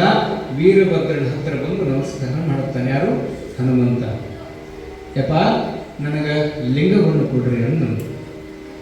ವೀರಭದ್ರ ಅಂತಾನ, ಲಿಂಗನ ಯಾರಿಗೆ ಕೊಡಬೇಕು ಅಂತಂದ್ರೆ ಕಾಯಕ ಮಾಡುವವರು ಮಾತ್ರ ತಗೋಬೇಕಂತ. ಲಿಂಗ ಯಾರಿಗೆ ಕೊಡಬೇಕು ಗೊತ್ತೇನು? ಕಾಯಕವನ್ನು ಮಾಡಬೇಕು, ಗುರುವಿನ ಅಪಾರವಾದ ಪ್ರೇಮ ಇಟ್ಟುಕೊಂಡಿರಬೇಕು, ಅಂಥವನಿಗೆ ಮಾತ್ರ ಲಿಂಗ ಕೊಡ್ಬೇಕಾಗ್ತದಪ್ಪ. ಆದ್ರೆ ನೀ ಯಾವ ಜಾತಿ ಅಂತ ಕೇಳಕ್ಕಾಗ್ತಿಲ್ಲ, ಎಲ್ಲರೂ ತಗೋಬಹುದು ಕರೆ. ಆದ್ರೆ ಲಿಂಗ ದೀಕ್ಷೆಯನ್ನು ಪಡೆದುಕೊಳ್ಳೋರು ಯಾವುದಾದ್ರೂ ಒಂದು ಕಾಯಕ ಮಾಡ್ತಿರ್ಬೇಕಂತ, ಕೆಲಸ ಮಾಡ್ತಿರ್ಬೇಕಂತ. ಏನ್ ಮಾಡ್ತಿ ಕೆಲಸ ನೀನು ಅಂತ ಹನುಮಂತಂತಾನ, ಯಪ್ಪ ಕಡ್ಡಿ ತಗೊಂಡು ಬಾ ಅಂದ್ರ, ಸಂಜೀವಿನಿ ಕಡ್ಡಿ ತಗೊಂಡು ಬಾ ಅಂದ್ರ ಗುಡ್ಡ ತಂದು ಕೊಟ್ಟಿರ್ತಕ್ಕಂಥವು ನಾನು ನನ್ನ ಪ್ರಭು ರಾಮಚಂದ್ರನಿಗೆ. ಅಂತ ದೊಡ್ಡ ಕಾಯಕ ಮಾಡ್ತೀನಿ, ನನಗೆ ಕೊಡ್ರಿ ಅಂದಾಗ ವೀರಭದ್ರ ಹೇಳಿದಂತೆ, ಹುಚ್ಚ ಅದು ಕಾಯಕ ಅಲ್ಲ, ಸೇವಾ ಅನ್ನ. ಸೇವಾ ಬೇರೆ, ಕಾಯಕ ಬೇರೆ. ಅದು ಸೇವಾ, ಅದು ಸೇವಾಕ ಕಾಯಕ ಅನ್ನಕ್ಕೆ ಬರುವುದಿಲ್ಲ. ನೀ ಕಾಯಕ ಮಾಡಿಕೊಂಡು ಬಂದು ನನಗೆ ಕಾಣಿಕೆ ಕೊಟ್ಟ ಮೇಲೆ ಗುರುವಾಗಿರ್ತಕ್ಕಂಥ ನಾನು ನಿನಗೆ ಲಿಂಗವನ್ನು ಕೊಡ್ತೀನಿ ಅಂತ ವೀರಭದ್ರ ಹೇಳಿದ. ಯಪ್ಪ ನನಗೆ ಕಾಯಕ ಅಂದ್ರೆ ಗೊತ್ತಿಲ್ಲ ಅಂದಾಗ, ಹುಚ್ಚ ನಿನ್ನೊಳಗೊಂದು ಅದ್ಭುತವಾದ ಚೈತನ್ಯ ಶಕ್ತಿ ಇದೆ ಹನುಮ, ಆಗ ನಿನಗೆ ಗೊತ್ತಿಲ್ಲ ನಿನ್ನ ಶಕ್ತಿ. ಎಂಥ ಶಕ್ತಿ ಇತ್ತು ನಿನಗಂದ್ರೆ ಸರಸ್ವತಿಗೆ ವೀಣೆಯನ್ನು ಕಲಿಸಿದವನು ಹನುಮಂತನಂತೆ ಇತಿಹಾಸದಲ್ಲಿ ಹೇಳ್ತಾರೆ. ಸರಸ್ವತಿ ಕೈಯಾಗ ವೀಣೆ ಇತ್ತಲ್ಲ, ಆ ಸರಸ್ವತಿಗೆ ವೀಣೆಯ ಸಂಗೀತವನ್ನು ಹೇಳಿದವನು ಹನುಮಂತ. ನಾರದನಿಗೆ ಕೈಯೊಳಗಿರುವಂತ ತಂಬೂರಿಯ ತಂತಿಯನ್ನು ಮೀಟಿ ನಾರದನಿಗೆ ಸಂಗೀತವನ್ನು ಹೇಳಿದವನು ಯಾರು ಅಂದ್ರೆ ಹನುಮಂತ. ಅಂತ ಶಕ್ತಿ ಅದಪ್ಪ ನಿನಗ. ಹೋಗು, ಕೈಲಾಸಕ್ಕೆ ಹೋಗು. ಶಿವನು ನಾದಪ್ರಿಯನಾಗಿರ್ತಕ್ಕಂಥವನು, ಶಿವನು ವೇದಪ್ರಿಯನಾಗಿರ್ತಕ್ಕಂಥವನು, ಶಿವನು ಭಕ್ತಿ ಪ್ರಿಯನಾಗಿರ್ತಕ್ಕಂಥವನು. ಆತನನ್ನೇ ಹಾಡಿ, ಆತನನ್ನೇ ಹೊಗಳಿ ಸಂಗೀತವನ್ನು ಮಾಡು. ಪಾರ್ವತಿ ಪರಮೇಶ್ವರರು ತೃಪ್ತರಾದರು ಅಂದ್ರೆ ನಿನಗೊಂದಿಷ್ಟು ಕಾಣಿಕೆ ಕೊಡಬಹುದು. ಆ ಕಾಣಿಕೆ ತಂದು ನನಗೆ ಕೊಡು, ನಿನಗೆ ಲಿಂಗ ದೀಕ್ಷೆ ಕೊಡ್ತೀನಿ ಅಂತ ಹನುಮಂತನಿಗೆ ವೀರಭದ್ರ ಹೇಳಿದಾಗ ನೋಡ್ರಿ, ಹೋದ ಕೈಲಾಸಕ್ಕೆ ಹೋದ. ಪಾರ್ವತಿ ಪರಮೇಶ್ವರರ ಸಮ್ಮುಖದಲ್ಲಿ ಬಹಳ ಅದ್ಭುತವಾಗಿ ಸ್ವರ ತಾನಗಳನ್ನು ಹಾಡಿ ಸಂಗೀತದ ಗಂಗೆಯನ್ನೇ ಕೈಲಾಸದಲ್ಲಿ ದಾಸೋಹ ರೂಪದಲ್ಲಿ ನೀಡಿದ ಹನುಮನ ಸಂಗೀತವನ್ನು ಮೆಚ್ಚಿದ ಶಿವಪಾರ್ವತಿಯರು. ಮೊದಲೇ ಸಂಗೀತ ಹೋದ ಶಿವ ಆತನನ್ನು ಅನುಗ್ರಹಿಸಿ ಕಾಣಿಕೆ ಕೊಡ್ತಾನೆ. ಸಂತೋಷಿ ಕೊಡುವುದಿಲ್ಲ, ಸಂತೋಷಿ ಕೊಟ್ಟ ತಗೊಂಡು ಬಂದು ವೀರಭದ್ರನ ಕೈಯಲ್ಲಿ ಕೊಟ್ಟ. ವೀರಭದ್ರ ಹಸ್ತ ಮಸ್ತಕ ಸಂಯೋಗದಿಂದ ಹನುಮಂತನಿಗೆ ಲಿಂಗ ದೀಕ್ಷೆಯನ್ನು ಕೊಟ್ಟ. ಲಿಂಗವನ್ನು ಪಡ್ಕೊಂಡ. ಕೊಟ್ಟ ತಕ್ಷಣ ಒಂದು ಮಿಂಚಿನ ಸಂಚಾರ ಆಗತ್ತಂತ ದೇಹದೊಳಗೆ, ನೆನಪಿರಲಿ. ಶಿಷ್ಯ ಮತ್ತು ಗುರು ಸಮ್ಮುಖದಲ್ಲಿ ಸೂತ್ರವನ್ನು ಕೊಟ್ಟು ಪ್ರಣವ ಪಂಚಾಕ್ಷರ ಮಂತ್ರವನ್ನು ಶಿಷ್ಯನ ಕಿವಿಯೊಳಗೆ ಬೋಧಿಸಿದಾಗ ಗುರುವಿನಲ್ಲಿರುವಂಥ ಒಂದು ಮುಂಚಿನ ಸಂಚಾರವಾದ ಅದ್ಭುತವಾದ ಶಕ್ತಿ ಚೈತನ್ಯ ಶಿಷ್ಯನ ದೇಹವನ್ನು ಪ್ರವೇಶ ಮಾಡುತ್ತಂತೆ. ಅದು ಲಿಂಗ ದೀಕ್ಷೆ ಪಡ್ಕೊಂಡವ್ರಿಗೆ ಮಾತ್ರ ಗೊತ್ತಾಗ್ತದೆ, ಇಲ್ಲಾಂದ್ರೆ ಗೊತ್ತಾಗಲಿಕ್ಕೆ ಸಾಧ್ಯ ಇಲ್ಲ. ಹಸಿವಾಗಿರುವಾಗ ಬೇಕಾದ್ರೆ ಪ್ರಯತ್ನ ಮಾಡಿ, ಹಸಿವಾದಾಗ ಪಾದೋದಕ ತಗೊಂಡು ಬಿಟ್ರಿ ಅಂದ್ರೆ ಹಸಿವೆ ಈಗಿ ಬಿಡುತ್ತದೆ ರೀ. ಇದು ಸತ್ಯ. ಇದು ದಿನಾಲು 7 ಗಂಟೆಗೆ, ನಮಗೂ ಭಾಗ್ಯ ಅನ್ಕೊಂತೀನಿ ಇಲ್ಲಿ ಬಂದ ಮೇಲೆ, ದಿನ 7 ಗಂಟೆಗೆ ಸ್ನಾನ ಮಾಡಿ ಅಜ್ಜವ್ರ ಹತ್ರ ನಾ ಹೋಗ್ತೀನಿ. 6 ಗಂಟೆಗೆ ಅಜ್ಜವರು ಸ್ನಾನ ಮಾಡಿರ್ತಾರೆ. ಅವ್ರು ಎಷ್ಟೊತ್ತಿಗೆ ಮಲಗಿದ್ರು ಸಹಿತ 5ಕ್ಕೆ ಇರುತ್ತಾರೆ. ಅವರು ನೆನ್ಪಿಟ್ಟುಕೊಡ್ರಿ, ಎಂಥ ಆರೋಗ್ಯ ಕೊಟ್ಟಿರಬೇಕು ಭಗವಂತ ಗುರುಗಳಿಗೆ. 5ಕ್ಕೆ ಎದ್ದು ವ್ಯಾಯಾಮ ಮಾಡಿ ಲಿಂಗ ಪೂಜೆಗೆ ಸ್ನಾನ ಮಾಡಿ ಸಿದ್ಧಿರ್ತಾರೆ. ನಾ ಬಂದ ತಕ್ಷಣ ನನಗೂ ಪಾದೋದಕವನ್ನು ಕೊಡ್ತಾರೆ. ಎಂಥ ಆನಂದ ಆಗುತ್ತದೆ ಆ ಗುರು ಪಾದೋದಕ, ಲಿಂಗ ಪಾದೋದಕ, ಜಂಗಮ ಪಾದೋದಕ. ಅಂದರೆ ಅದನ್ನು ಪಡ್ಕೊಂಡವರು, ಅದನ್ನು ಸ್ವೀಕಾರ ಮಾಡಿದವರಿಗೆ ಅದರ ಆನಂದ ಆಗ್ತದೆ. ಅದು ಹೇಳಕ್ಕಾಗೋದನ್ನು ಪಡ್ಕೊಂಡವ್ರಿಗೆ ಮಾತ್ರ ಗೊತ್ತಾಗ್ತದೆ. ಇಲ್ಲಿ ಲಿಂಗವನ್ನು ಕೊಟ್ಟ ವೀರಭದ್ರ ಆ ಲಿಂಗ ದೀಕ್ಷೆಯನ್ನು ಪಡೆದುಕೊಂಡಿರ್ತಕ್ಕಂಥ ಹನುಮಂತ ಕೈಲಾಸಕ್ಕೆ ಹೋಗ್ತಾರೆ. ಕಾಯ್ಕ ಮಾಡಬೇಕಲ್ಲ, ಕಾಯ್ಕ ಮಾಡಿ ಸಂಗೀತ ಹಾಡ್ತಿದ್ದ, ಮದ್ದು ಬರ್ತಿದ್ದ, ಹೋಗ್ತಿದ್ದ. ಇದು ಒಂದಿಷ್ಟು ಪಾರ್ವತಿಗೆ ಇರಿಸು ಮುರುಸು ಹಾಕಂತ. ಏನಿವ ಕಾಣಿಕೆ ಕೊಟ್ಟು ಇಟ್ಕೊಂಡವ್ರು ನಾವು ಮತ್ತೆ ನೀವು ಭೂಲೋಕಕ್ಕೆ ಹೋಗುವುದು, ಕೈಲಾಸಕ್ಕೆ ಬರುವುದು, ಇಲ್ಲೇ ಇರುವಂಗೆ ಹೇಳು ಅಂತ ತಿಳ್ಕೊಂಡು ಪರಮಾತ್ಮನಿಗೆ ಆಜ್ಞೆ ಮಾಡಿದ್ರು. ಹೇಳ್ತಿ ಶಿವ ಅಂತಾನ, ಹೋಲಿ ಬಿಡು. ತನ್ನ ಶಿಷ್ಯ ತನ್ನ ಗುರುಗಳನ್ನು ನೋಡಿಕೊಂಡು ಬರ್ತಾನೆ. ನಮ್ಮ ಕಾಯಕ್ಕೆ ತಪ್ಪಿಸೋದಲ್ಲವ, ಯಾಕೆ ಹೋಲಿ ಬಿಡು ಅಂತ ಶಿವ ಅಂದ. ಶಿವನ ಹೆಂಡತಿ ಎನ್ನುವಂಥ ಅಹಂಕಾರದಿಂದ ಏನು ಮಾಡ್ತಾಳಂದ್ರೆ, ನಮ್ಮ ಮಾತು ಇವ ಕೇಳೋದಲ್ಲ, ಇವ ಕೈಲಾಸಕ್ಕೆ ಭೂಲೋಕಕ್ಕೆ ಅಡ್ಡಾಡಕತ್ತಾನ ಅಂತ ತಿಳ್ಕೊಂಡು ಪಾರ್ವತಿ ಏನು ಮಾಡಿದ್ಲಂದ್ರೆ ಹನುಮಂತನ ಲಿಂಗವನ್ನು ಮಾಯ ಮಾಡಿಬಿಟ್ಲಂತ ಒಂದಿನ. ಯಾವ ಹನುಮಂತನ ಲಿಂಗ ಮಾಯ ಆಯಿತು. ಅವ ದಿನ ವೀರಭದ್ರನ ಹತ್ರ ಹೋಗಿ ಸ್ನಾನ ಮಾಡಿಕೊಂಡು ಪೂಜೆ ಮಾಡ್ಕೊಳ್ಳಕ್ಕೆ ನೋಡ್ತಾನ, ಒಳಗ ಲಿಂಗ ಇಲ್ಲ. ನೆನಪಿರಲಿ, ವೀರಶೈವ ಧರ್ಮ ಏನು ಹೇಳುತ್ತಂದ್ರೆ, ಗುರು ಒಮ್ಮೆ ಕೊಟ್ಟ ಲಿಂಗವನ್ನು ಕಳ್ಕೊಂಡು ಬಿಟ್ಟ ಅಂದ್ರೆ ಪ್ರಾಣ ಬಿಡಬೇಕಂತ ಐತಿ. ಅಷ್ಟು ಸೂಕ್ಷ್ಮ. ಗಂಡನನ್ನು ಕಳ್ಕೊಂಡಿರ್ತಕ್ಕಂಥವಳಿಗೆ ಹೆಂಗ ಮರಳಿ ಮಾಂಗಲ್ಯವನ್ನು ಹಾಕೊಳ್ಳಕ್ಕೆ ಬರುದಿಲ್ಲಲ್ಲ, ಹಂಗ ಗುರು ಅನ್ನುವಂಥ ಗಂಡ ಕೊಟ್ಟಿರುವಂಥ ಲಿಂಗವನ್ನು ಒಮ್ಮೆ ಕಳ್ಕೊಂಡು ಬಿಟ್ಟಿವಿ ಅಂದ್ರೆ ಅವನು ಒಂದು ರೀತಿಯಿಂದ ವಿಧವಾ ಸ್ಥಾನಕ್ಕೆ ಬರ್ತಾನಂತ ಶಿಷ್ಯ. ಅಷ್ಟು ಸೂಕ್ಷ್ಮದ ಸಿದ್ಧಾಂತ. ತಾಳಿ ಕಟ್ಟಿದ ಗಂಡ ತೀರಿಕೊಂಡಾಗ ಹೆಂಗ ಆತನ ಒಂದು ಸೂಚನೆ, ಆತನ ಒಂದು ಪ್ರತಿಬಿಂಬವಾದ ತಾಳಿ ಹೆಂಗ ತೆಗಿತಾಳಲ್ಲ, ಹಂಗ ಈ ಗುರು ಕೊಟ್ಟಿರ್ತಕ್ಕಂಥ ಲಿಂಗವನ್ನು ಶಿಷ್ಯ ಕಳ್ಕೊಂಡಂದ್ರ ಆತನಿಗೂ ಸಹಿತ ವಿಧವಾ ಸ್ಥಾನ ಬರ್ತದಂತ ಸಿದ್ಧಾಂತ ಹೇಳುತ್ತದೆ. ಅದಕ್ಕೆ ಏನ್ ಮಾಡಿದ ಅಂದ್ರ, ಲಿಂಗ ದೇಹದಿಂದ ಅಗಲಿಕಂದ್ರ ಪ್ರಾಣ ಬಿಡಬೇಕಂತ ನಿಯಮದ. ಎಷ್ಟು ಸೂಕ್ಷ್ಮ ವೀರಶೈವ ಧರ್ಮದ ವ್ಯವಸ್ಥೆ. ಹನುಮಂತ ಯಾವಾಗ ನನ್ನ ಎದೆ ಮೇಲೆ ಲಿಂಗ ಇಲ್ಲ ಅಂದ ಬಳಿಕ ಇನ್ನು ಈ ದೇಹ ಇಡಬಾರ್ದು ಅಂತ ತಿಳ್ಕೊಂಡು ಆತ್ಮಹತ್ಯೆ ಮಾಡಿಕೊಳ್ಳಕ್ಕೆ ಸಿದ್ಧನಾಗ್ತಾನೆ ಹನುಮಂತ. ನೆನಪಿರಲಿ, ಲಿಂಗ ಬರೀ ಹೋಗಿದ್ದಕ್ರಿ, ಕಳ್ಕೊಂಡಿಲ್ಲವ. ಮಾಯಾಶಕ್ತಿಯಾದ ಪಾರ್ವತಿ ಶಿವನ ಹೆಂಡತಿ ಅನ್ನುವಂಥ ಅಹಂಕಾರದಿಂದ ಭಕ್ತನಾಗಿರ್ತಕ್ಕಂಥ ಹನುಮಂತನ ಲಿಂಗವನ್ನು ಮಾಯ ಮಾಡಿದ್ದಕ್ಕೆ ಯಾವಾಗ ನನ್ನ ಲಿಂಗ ಹೋಗೈತಂದ ಬಳಿಕ ನಾಯನ್ನ ಭೂಮಿ ಮೇಲೆ ಬದುಕಬಾರ್ದು ಅಂತ ತಿಳ್ಕೊಂಡು ಅದೇ ನದಿ ಒಳಗೆ ಹಾರಿ ಪ್ರಾಣವನ್ನು ಬಿಡುವಂಥ ಸಂದರ್ಭದಲ್ಲಿ ಶಿಷ್ಯ ಗುರು ಅಲ್ಲೇ ಇದ್ರಲ್ಲ ವೀರಭದ್ರ ತಡಿತಾನೆ. ಯಾಕೋ ಅಂತ ಕೇಳ್ತಾರೆ. ಯಪ್ಪ, ಸೂತ್ರ ಕೊಟ್ಟು ಒಳ್ಳೆಯ ಶಿವಮೂರ್ತದಲ್ಲಿ ನೋಡಿ ನನಗೆ ಲಿಂಗ ಕೊಟ್ಟಿದ್ದಲ್ಲ, ಆ ಲಿಂಗ ಕಳ್ಕೊಂಡ್ಬಿಟ್ಟೇನೆ. ದೇಹದಿಂದ ಲಿಂಗ ಅಗಲದೆ ಇನ್ನು ಮೇಲೆ ನಾನು ಪ್ರಾಣ ಇಡುವುದಿಲ್ಲ, ಅದಕ್ಕೆ ನಾನು ಆತ್ಮಹತ್ಯೆ ಮಾಡ್ಕೊಳ್ಳೋಕೆ ಸಿದ್ಧದಿನಂದಾಗ ವೀರಭದ್ರಂತಾನ, ನೋಡಪ್ಪ ನಿನ್ನ ಲಿಂಗ ಎಲ್ಲಿ ಹೋಗಿತ್ತು ಅನ್ನೋದು ನನಗೆ ಗೊತ್ತದ, ಸೂತ್ರ ಬಿಡಬೇಡ, ನೀ ಇಲ್ಲೇ ಕುತ್ಕೋ, ನಿನ್ನ ಲಿಂಗವನ್ನು ನಿನ್ನ ಸ್ಥಳಕ್ಕೆ ಬರೋಂಗ ಮಾಡ್ತೀನಿ ಅಂತ ತಿಳ್ಕೊಂಡು ವೀರಭದ್ರ ಏನು ಮಾಡಿದಂದ್ರೆ, ವೀರಭದ್ರ ತನ್ನ 3ನೇ ಕಣ್ಣ ಉರುಣಿಯತ್ರವನ್ನು ಬಿಡುತ್ತಾನೆ ಹುಡುಕೊಂಡು ಬರೋದು. ನೋಡಿ ಹೆಂಗದ ಉರುಣಿಯತ್ರವನ್ನ 3ನೇ ಕಣ್ಣನ್ನ ವೀರಭದ್ರ ಬಿಟ್ಟ ಹುಡುಕೊಂಡು ಬಾ ಅಂತ ಹೇಳಿದ. ಎಲ್ಲಿಗೆ ಬಂತಂದ್ರೆ ಅದು ಪಾರ್ವತಿ ಇರುವಂತ ಕೈಲಾಸಕ್ಕೆ ಬಂದು ಹುಡುಕೊಂತ ಪರಮಾತ್ಮ ನೋಡಿದ, ಇಲ್ಲಿ ಯಾರೋ ಒಬ್ರು ತಪ್ಪು ಮಾಡಿರಲ್ಲ, ಒಬ್ಬೊಬ್ಬರಿ ಸರಳ ಅಂದ. ಯಾಕೆ ವೀರಭದ್ರನ ಉರುಣಿಯತ್ರ ಇಲ್ಲಿ ಬರಾಕತ್ತೈತೆ ಅಂದ ಬಳಿಕ ನನಗಿಂತಲೂ ನನ್ನ ಭಕ್ತರಿಗೆ ಶಕ್ತಿ ಅದ, ಶಿವನಿಗಿಂತಲೂ ಶಿವಭಕ್ತರಿಗೆ ಶಕ್ತಿ ಅದ. ಇಲ್ಲಿ ಯಾರೋ ಒಬ್ರು ತಪ್ಪು ಮಾಡ್ಯಾರ, ಶಿಷ್ಯನಾದ ಹನುಮಂತನ ಲಿಂಗವನ್ನು ತೆಗೆದಿಟ್ಟುಕೊಂಡಾರ. ಅವರು ಯಾರನ್ನು ಅಂತಂದ್ರೆ ವೀರಭದ್ರ ಗುಗ್ಗಳ ಪ್ರಿಯನಾಗಿರ್ತಕ್ಕಂಥವನು, ಆತನ ಉರುಣೇತ್ರದಿಂದ ಈ ಭಸ್ಮ ಸುಟ್ಟು ಹೋಗಿಬಿಡುತ್ತದೆ. ಲೋಕಡ ಸ್ವರೂಪದ ಕೈಲಾಸ ಯಾರು ತಗೊಂಡಿರಿ ಕರೆ ಹೇಳ್ರಿ, ತಪ್ಪು ಒಪ್ಪಿಕೊಂಡ್ರಿ ಅಂತ ಪರಮಾತ್ಮನಾಗ ಲಿಂಗವನ್ನ ಮಾಯ ಮಾಡಿದಂತ ಪಾರ್ವತಿ ಶಿವನ ಮುಂದೆ ಬಂದು ಶರಣಾಗತಳಾಗಿ, ಪರಮಾತ್ಮ ನಿನ್ನ ಶಿಷ್ಯನಾದ ಹನುಮಂತ ಲಿಂಗವನ್ನು ನಾನೇ ತೆಗೆದಿಟ್ಟುಕೊಂಡೀನಿ, ಕ್ಷಮ ಮಾಡುವಂತೆ ಬೇಡಿಕೊಂತಾಳೆ. ಅವಾಗ ವೀರಭದ್ರನ ಉರುಣೇತ್ರ ಬಂದು ಪಾರ್ವತಿ ಕೈಯೊಳಗಿರುವ ಲಿಂಗವನ್ನು ತೆಗೆದುಕೊಂಡು ಹೋಗಿ ತನ್ನ ಶಿಷ್ಯನಾಗಿರ್ತಕ್ಕಂಥ ಹನುಮಂತನ ಅಂಗದ ಮೇಲಿಟ್ಟು ಮತ್ತೆ ಲಿಂಗದಾಳ ಶುಭಮುಹೂರ್ತವನ್ನು ಮಾಡಿದ ಅನ್ನುವಂಥ ಕಥೆ ಬರುತ್ತದೆ. ಹನುಮಂತನಿಗೆ ಅಂತ ಶಕ್ತಿ ಬರಬೇಕಾದ್ರೆ ಯಾವ ಶಕ್ತಿಯಿಂದ ಬಂತೇವ? ಗುರು ಕೊಟ್ಟಿರುವ ಲಿಂಗ. ಹನುಮಂತ ಇವತ್ತಿಗೂ ಸಹಿತ ಚಿರಂಜೀವಿ ಅಂತೆ. 7 ಮಂದಿ ಚಿರಂಜೀವಿಗಳದ ನೆನಪಿರಲಿ. ಅಶ್ವತ್ಥಾಮ, ಹನುಮಂತ, ಇವರೇನದಲ್ಲ 7 ಮಂದಿ ಚಿರಂಜೀವಿಗಳು ಸಾವಯಿಲ್ಲ ಅಂತವರಿಗೆ. ರಾಮನಿಗೆ ಸಾವು ಬರ್ತದೆ ಕಡೆ, ಆದ್ರೆ ಹನುಮಂತನಿಗೆ ಸಾವಿಲ್ಲ ಅಂತ. ಯಾಕಂದ್ರೆ ಆತ ಚಿರಂಜೀವಿಯಾಗಿ ಇವತ್ತಿಗೂ ಕೂಡ ಅದಾನಂತ. ಮಂತ್ರಾಲಯದೊಳಗೆ ಹನುಮಂತ ಯಾರ್ಯಾರಿಗೆ ದರ್ಶನ ಕೊಟ್ಟಾರ ಅಂತಂದ್ರೆ ತುಳಸಿದಾಸರಿಗೆ ಮತ್ತು ರಾಘವೇಂದ್ರ ರಾಯರಿಗೆ ದರ್ಶನ ಕೊಟ್ಟಾನೆ. ಎಲ್ಲಿ?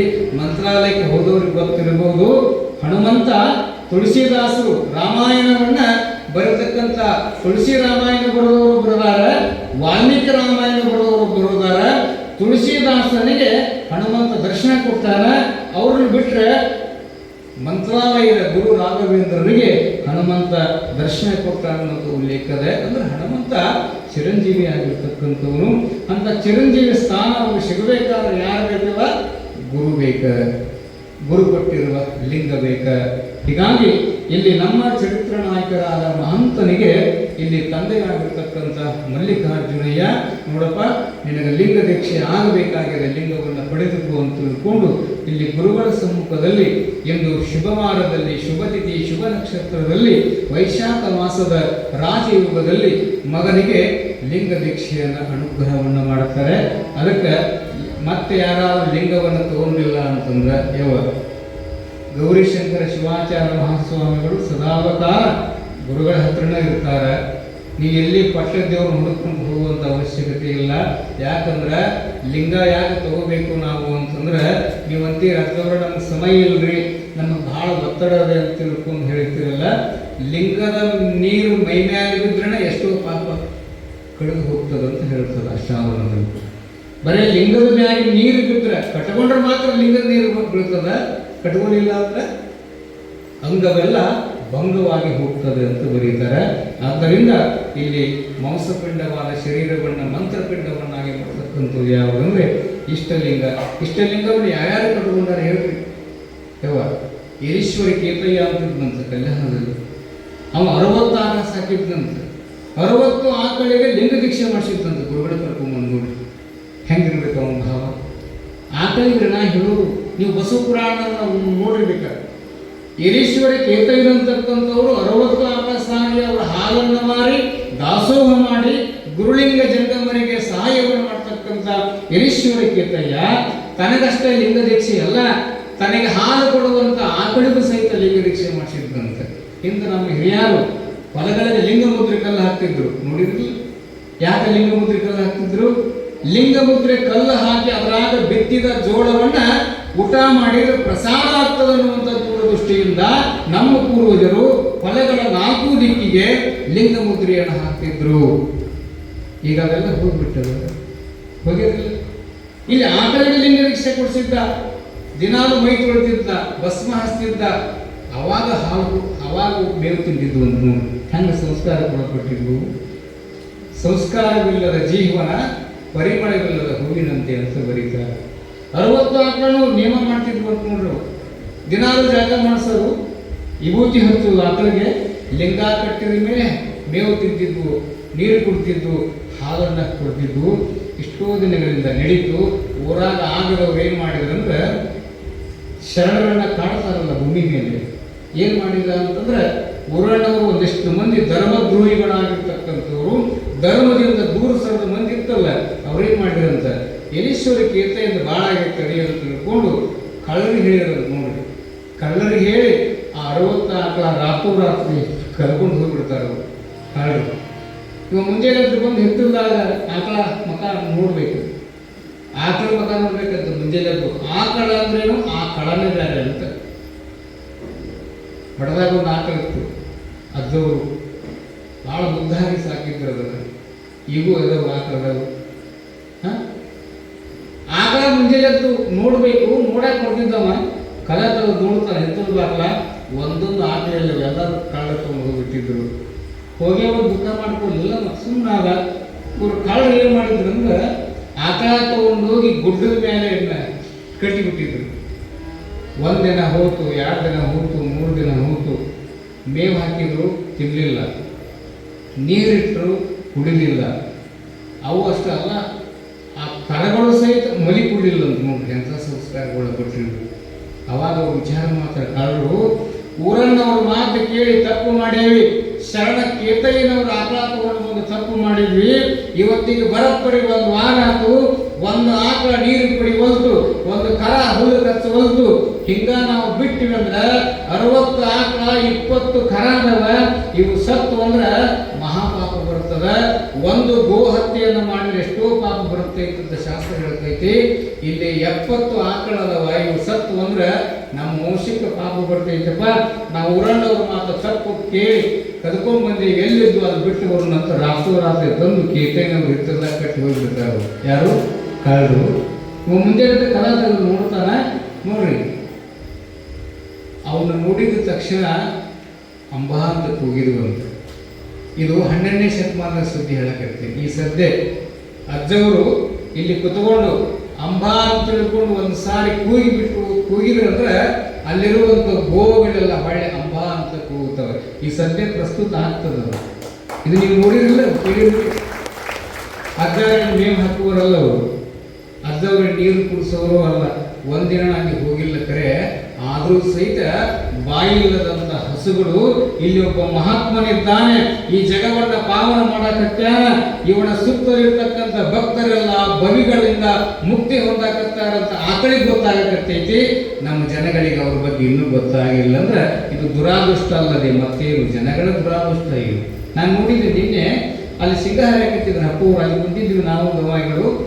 ಅಂಬಾ ಅಂತ ತಿಳ್ಕೊಂಡು ಕೂಗಿದ್ರು ಅಜ್ಜವರು.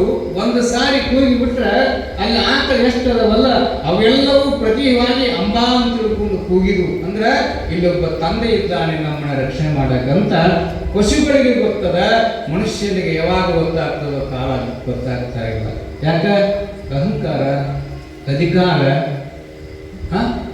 ಅಹಂಕಾರ ಅಧಿಕಾರಗಳಿಂದ ನಮಗೆ ಗುರುಗಳ ಲಕ್ಷಣಗಳು, ಗುರುಗಳ ವ್ಯವಸ್ಥೆ ಗೊತ್ತಾಗ್ತಾ ಇಲ್ಲ. ಅವಾಗ ಆಕಳ ತಗೊಂಡು ಅಲ್ಲಿ ಕಟ್ಟಿದ್ರು. ಅವಾಗ ಏನು ಮಾಡಿದ್ರು, ಸರಿ ಬಿಟ್ಟಿದ್ದು ಒಂದು ಪಾಪ. ನೋಡ್ರಿ, ಮೈ ತೊಳೆದ, ಭಸ್ಮ ಹಚ್ಚಿದ, ಲಿಂಗ ಕಟ್ಟಿದ ಮೇಲೆ ಅವಾಗ ಮೇವು ತಿನ್ನುವಂತ, ನೀರು ಕೊಡುವಂತ ಕರಗಳು ಸಹಿತ ಕೆತ್ತಲದಲ್ಲಿರುವ ಹಾಲನ್ನು ಉಣ್ಣುವಂತ ಬಸವಪುರಾಣದಲ್ಲಿ ಬರುತ್ತದೆ. ಅಂತ ಬಾಯಿಲ್ಲದ ಪ್ರಾಣಿಗಳಿಗೆ ಒಂದು ಸಂಸ್ಕಾರ ಕೊಟ್ಟರೆ 1 ದಿನ ಲಿಂಗವಿಲ್ಲದ ನೀರು ಕುಡಿಲಿಲ್ಲ, ಭಸ್ಮ ಹಚ್ಚದೇ ಇರತಕ್ಕಂಥ ಸಂದರ್ಭದಲ್ಲಿ ಹುಲ್ಲು ತಿನ್ನಲಿಲ್ಲ ಅಂತಂದ್ರೆ ಮತ್ತೆ ಈ ಮನುಷ್ಯ ಸಂಸ್ಕಾರ ಶಾಲೆ ಬೇಕಾಗಿದ್ದು ಪ್ರಾಣಿಗಳಿಗಲ್ಲ, ಮನುಷ್ಯನಿಗೆ ಈ ಪುರಾಣವನ್ನು ಯಾಕೆ ವ್ಯವಸ್ಥೆ ಮಾಡಿದ ಅಂತಂದ್ರೆ ಇಲ್ಲಿ ದನಗಳನ್ನು ತಂದು ಕಟ್ಟಿ ಕೇಳಿಸ್ಬೋದಾಗಿತ್ತು ಅಜ್ಜವರು. ಊರಾಗಿನ ದನಗಳನ್ನು ಕರ್ಕೊಂಡ್ಬಂದು, ಯಾಕೆ ದನಗಳಿಗೆ ಬೇಕಪ್ಪ ಮುಳ್ಳಿನ ಬೇಲೆ, ಜನಗಳಿಗೆ ಬೇಕಪ್ಪ ಸಂಸ್ಕಾರ ಶಾಲೆ ಅಂತ ಬರೀತಾರೆ. ಆದ್ದರಿಂದ ಸಂಸ್ಕಾರ ಶಾಲೆ ಬೇಕಾಗಿದ್ದು ಮನುಷ್ಯನಿಗೆ ಮಾತ್ರ, ಪ್ರಾಣಿಗಳಿಗೆಲ್ಲ ಪ್ರಾಣಿ ತಪ್ಪು ಮಾಡ್ಕೊಂಡು ನೋಡಿರ್ಬೇಕಾದ್ರೆ ಮುಂದೆ ಇಟ್ಟು ಹೆಚ್ಚಾಗಿ ಹಿಂದೆ ಹೆಜ್ಜೆ ಇಡ್ತವೆ. ಯಾವ? ಮನುಷ್ಯ, ಪ್ರಾಣಿ. ಇವನು ಹೆಜ್ಜೆ. ನಾನು ಗೋಕಾಕ್ ಹೋಗಿದ್ದೆ ಮೊನ್ನೆ, ಅಲ್ಲೊಂದು ಬೋರ್ಡ್ ಹಾಕಿದ್ರೆ ಅವರು, ದಯವಿಟ್ಟು ಗೋಕಾಕ್ ಹೋಗಿದ್ದು ನಾನು ಈ ಪುರಾಣ ಪ್ರಾರಂಭ ಪೂರ್ವದಲ್ಲಿ. ಅಲ್ಲಿ ಹೋಟೆಲ್ಗೆ ಒಬ್ಬರು ಬೋರ್ಡ್ ಹಾಕಿದ್ರು. ಏನಂತ ಬೋರ್ಡ್ ಹಾಕಿದ್ರು ಅಂದ್ರೆ, ನಮ್ಮ ಹೋಟೆಲ್ನಲ್ಲಿ ಬರುವಂಥ ಗಿರಾಕಿಗಳೇ ಗಮನಿಸಬೇಕು, ಇಲ್ಲಿ ಎಲ್ಲವೂ ಉಚಿತ ಅಂತ ಹಾಕಿದ್ದವು. ದೊಡ್ಡ ಹೋಟೆಲ್ ಅದು ಗೋಕಾಕ್. ಆ ಬೋರ್ಡ್ ನೋಡ್ತಕ್ಕಂಥ ಜನಗಳಿಗೆ ಬಹಳ ಖುಷಿ ಆಯ್ತು. ಭಾಳ ಚಲೋ ಆತಲ್ಲ, ರೊಕ್ಕೆಲ್ಲ ನಷ್ಟ ಮಾಡ್ಬೋದು, ಏನೇನಿತ್ತು ಎಲ್ಲ ಥರದ ನಷ್ಟ ಇಟ್ಟಿದ್ದ. ಇಲ್ಲಿ ಬರುವಂಥ ಗಿರಾಕಿಗಳಿಗೆ ಎಲ್ಲವೂ ಉಚಿತ ಅಂತ ಬೋರ್ಡ್ ಹಾಕಿ ಕೆಳಗಡೆ ಒಂದು ಸಣ್ಣದು ಬೋರ್ಡ್ ಹಾಕಿದ್ದೀರಂತ, ಪಟ್ಟಿ ಕೆಟ್ಟರೆ ಜವಾಬ್ದಾರಿ ನಾವಲ್ಲ ಅಂತ ಹಾಕಿದ್ದ. ಪಟ್ಟಿಗೆಟ್ರೆ ಜವಾಬ್ದಾರಿ ನಮ್ಮದಲ್ಲ ಅಂತ ಹಾಕಿದ್ದ. ಮರಯ್ಯ ಅಲ್ಲೆಲ್ಲಿ ಹೋಗಿ ನಡಿ ಅಂತ ಮುಂದಕ್ಕೆ ಹೋದ್ರು.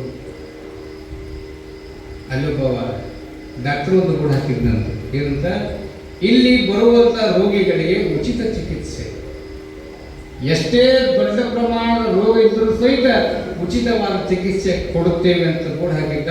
ಕೆಲವೊಂದು ಸಣ್ಣ ಬೋರ್ಡ್ ಹಾಕಿದ್ದ, ಗ್ಯಾರಂಟಿ ಕೊಡೋಲ್ಲ ಅಂತ ಹಾಕಿದ್ನಂತ. ಬೇಕಿರ ಮುಂದಕ್ಕೆ ಬಂದವರು ಅಲ್ಲೊಬ್ಬ ಹೊಸ ಬಸ್ ತಂದು ನಿಲ್ಲಿಸಿದ್ದ. ಅವನು ಕೂಡ ಹಾಕಿದ್ನಂತ. ಏನಂತ, ನಮ್ಮ ಬಸ್ಸಿನಲ್ಲಿ ಪ್ರಯಾಣ ಮಾಡ್ತಕ್ಕಂಥವ್ರು ಎಲ್ಲರಿಗೂ ಉಚಿತ, ಮಹಿಳೆಯರಿಗೂ ಉಚಿತ, ಪುರುಷರಿಗೂ ಉಚಿತ ಅಂತ ಬೋರ್ಡ್ ಹಾಕಿದ್ದ.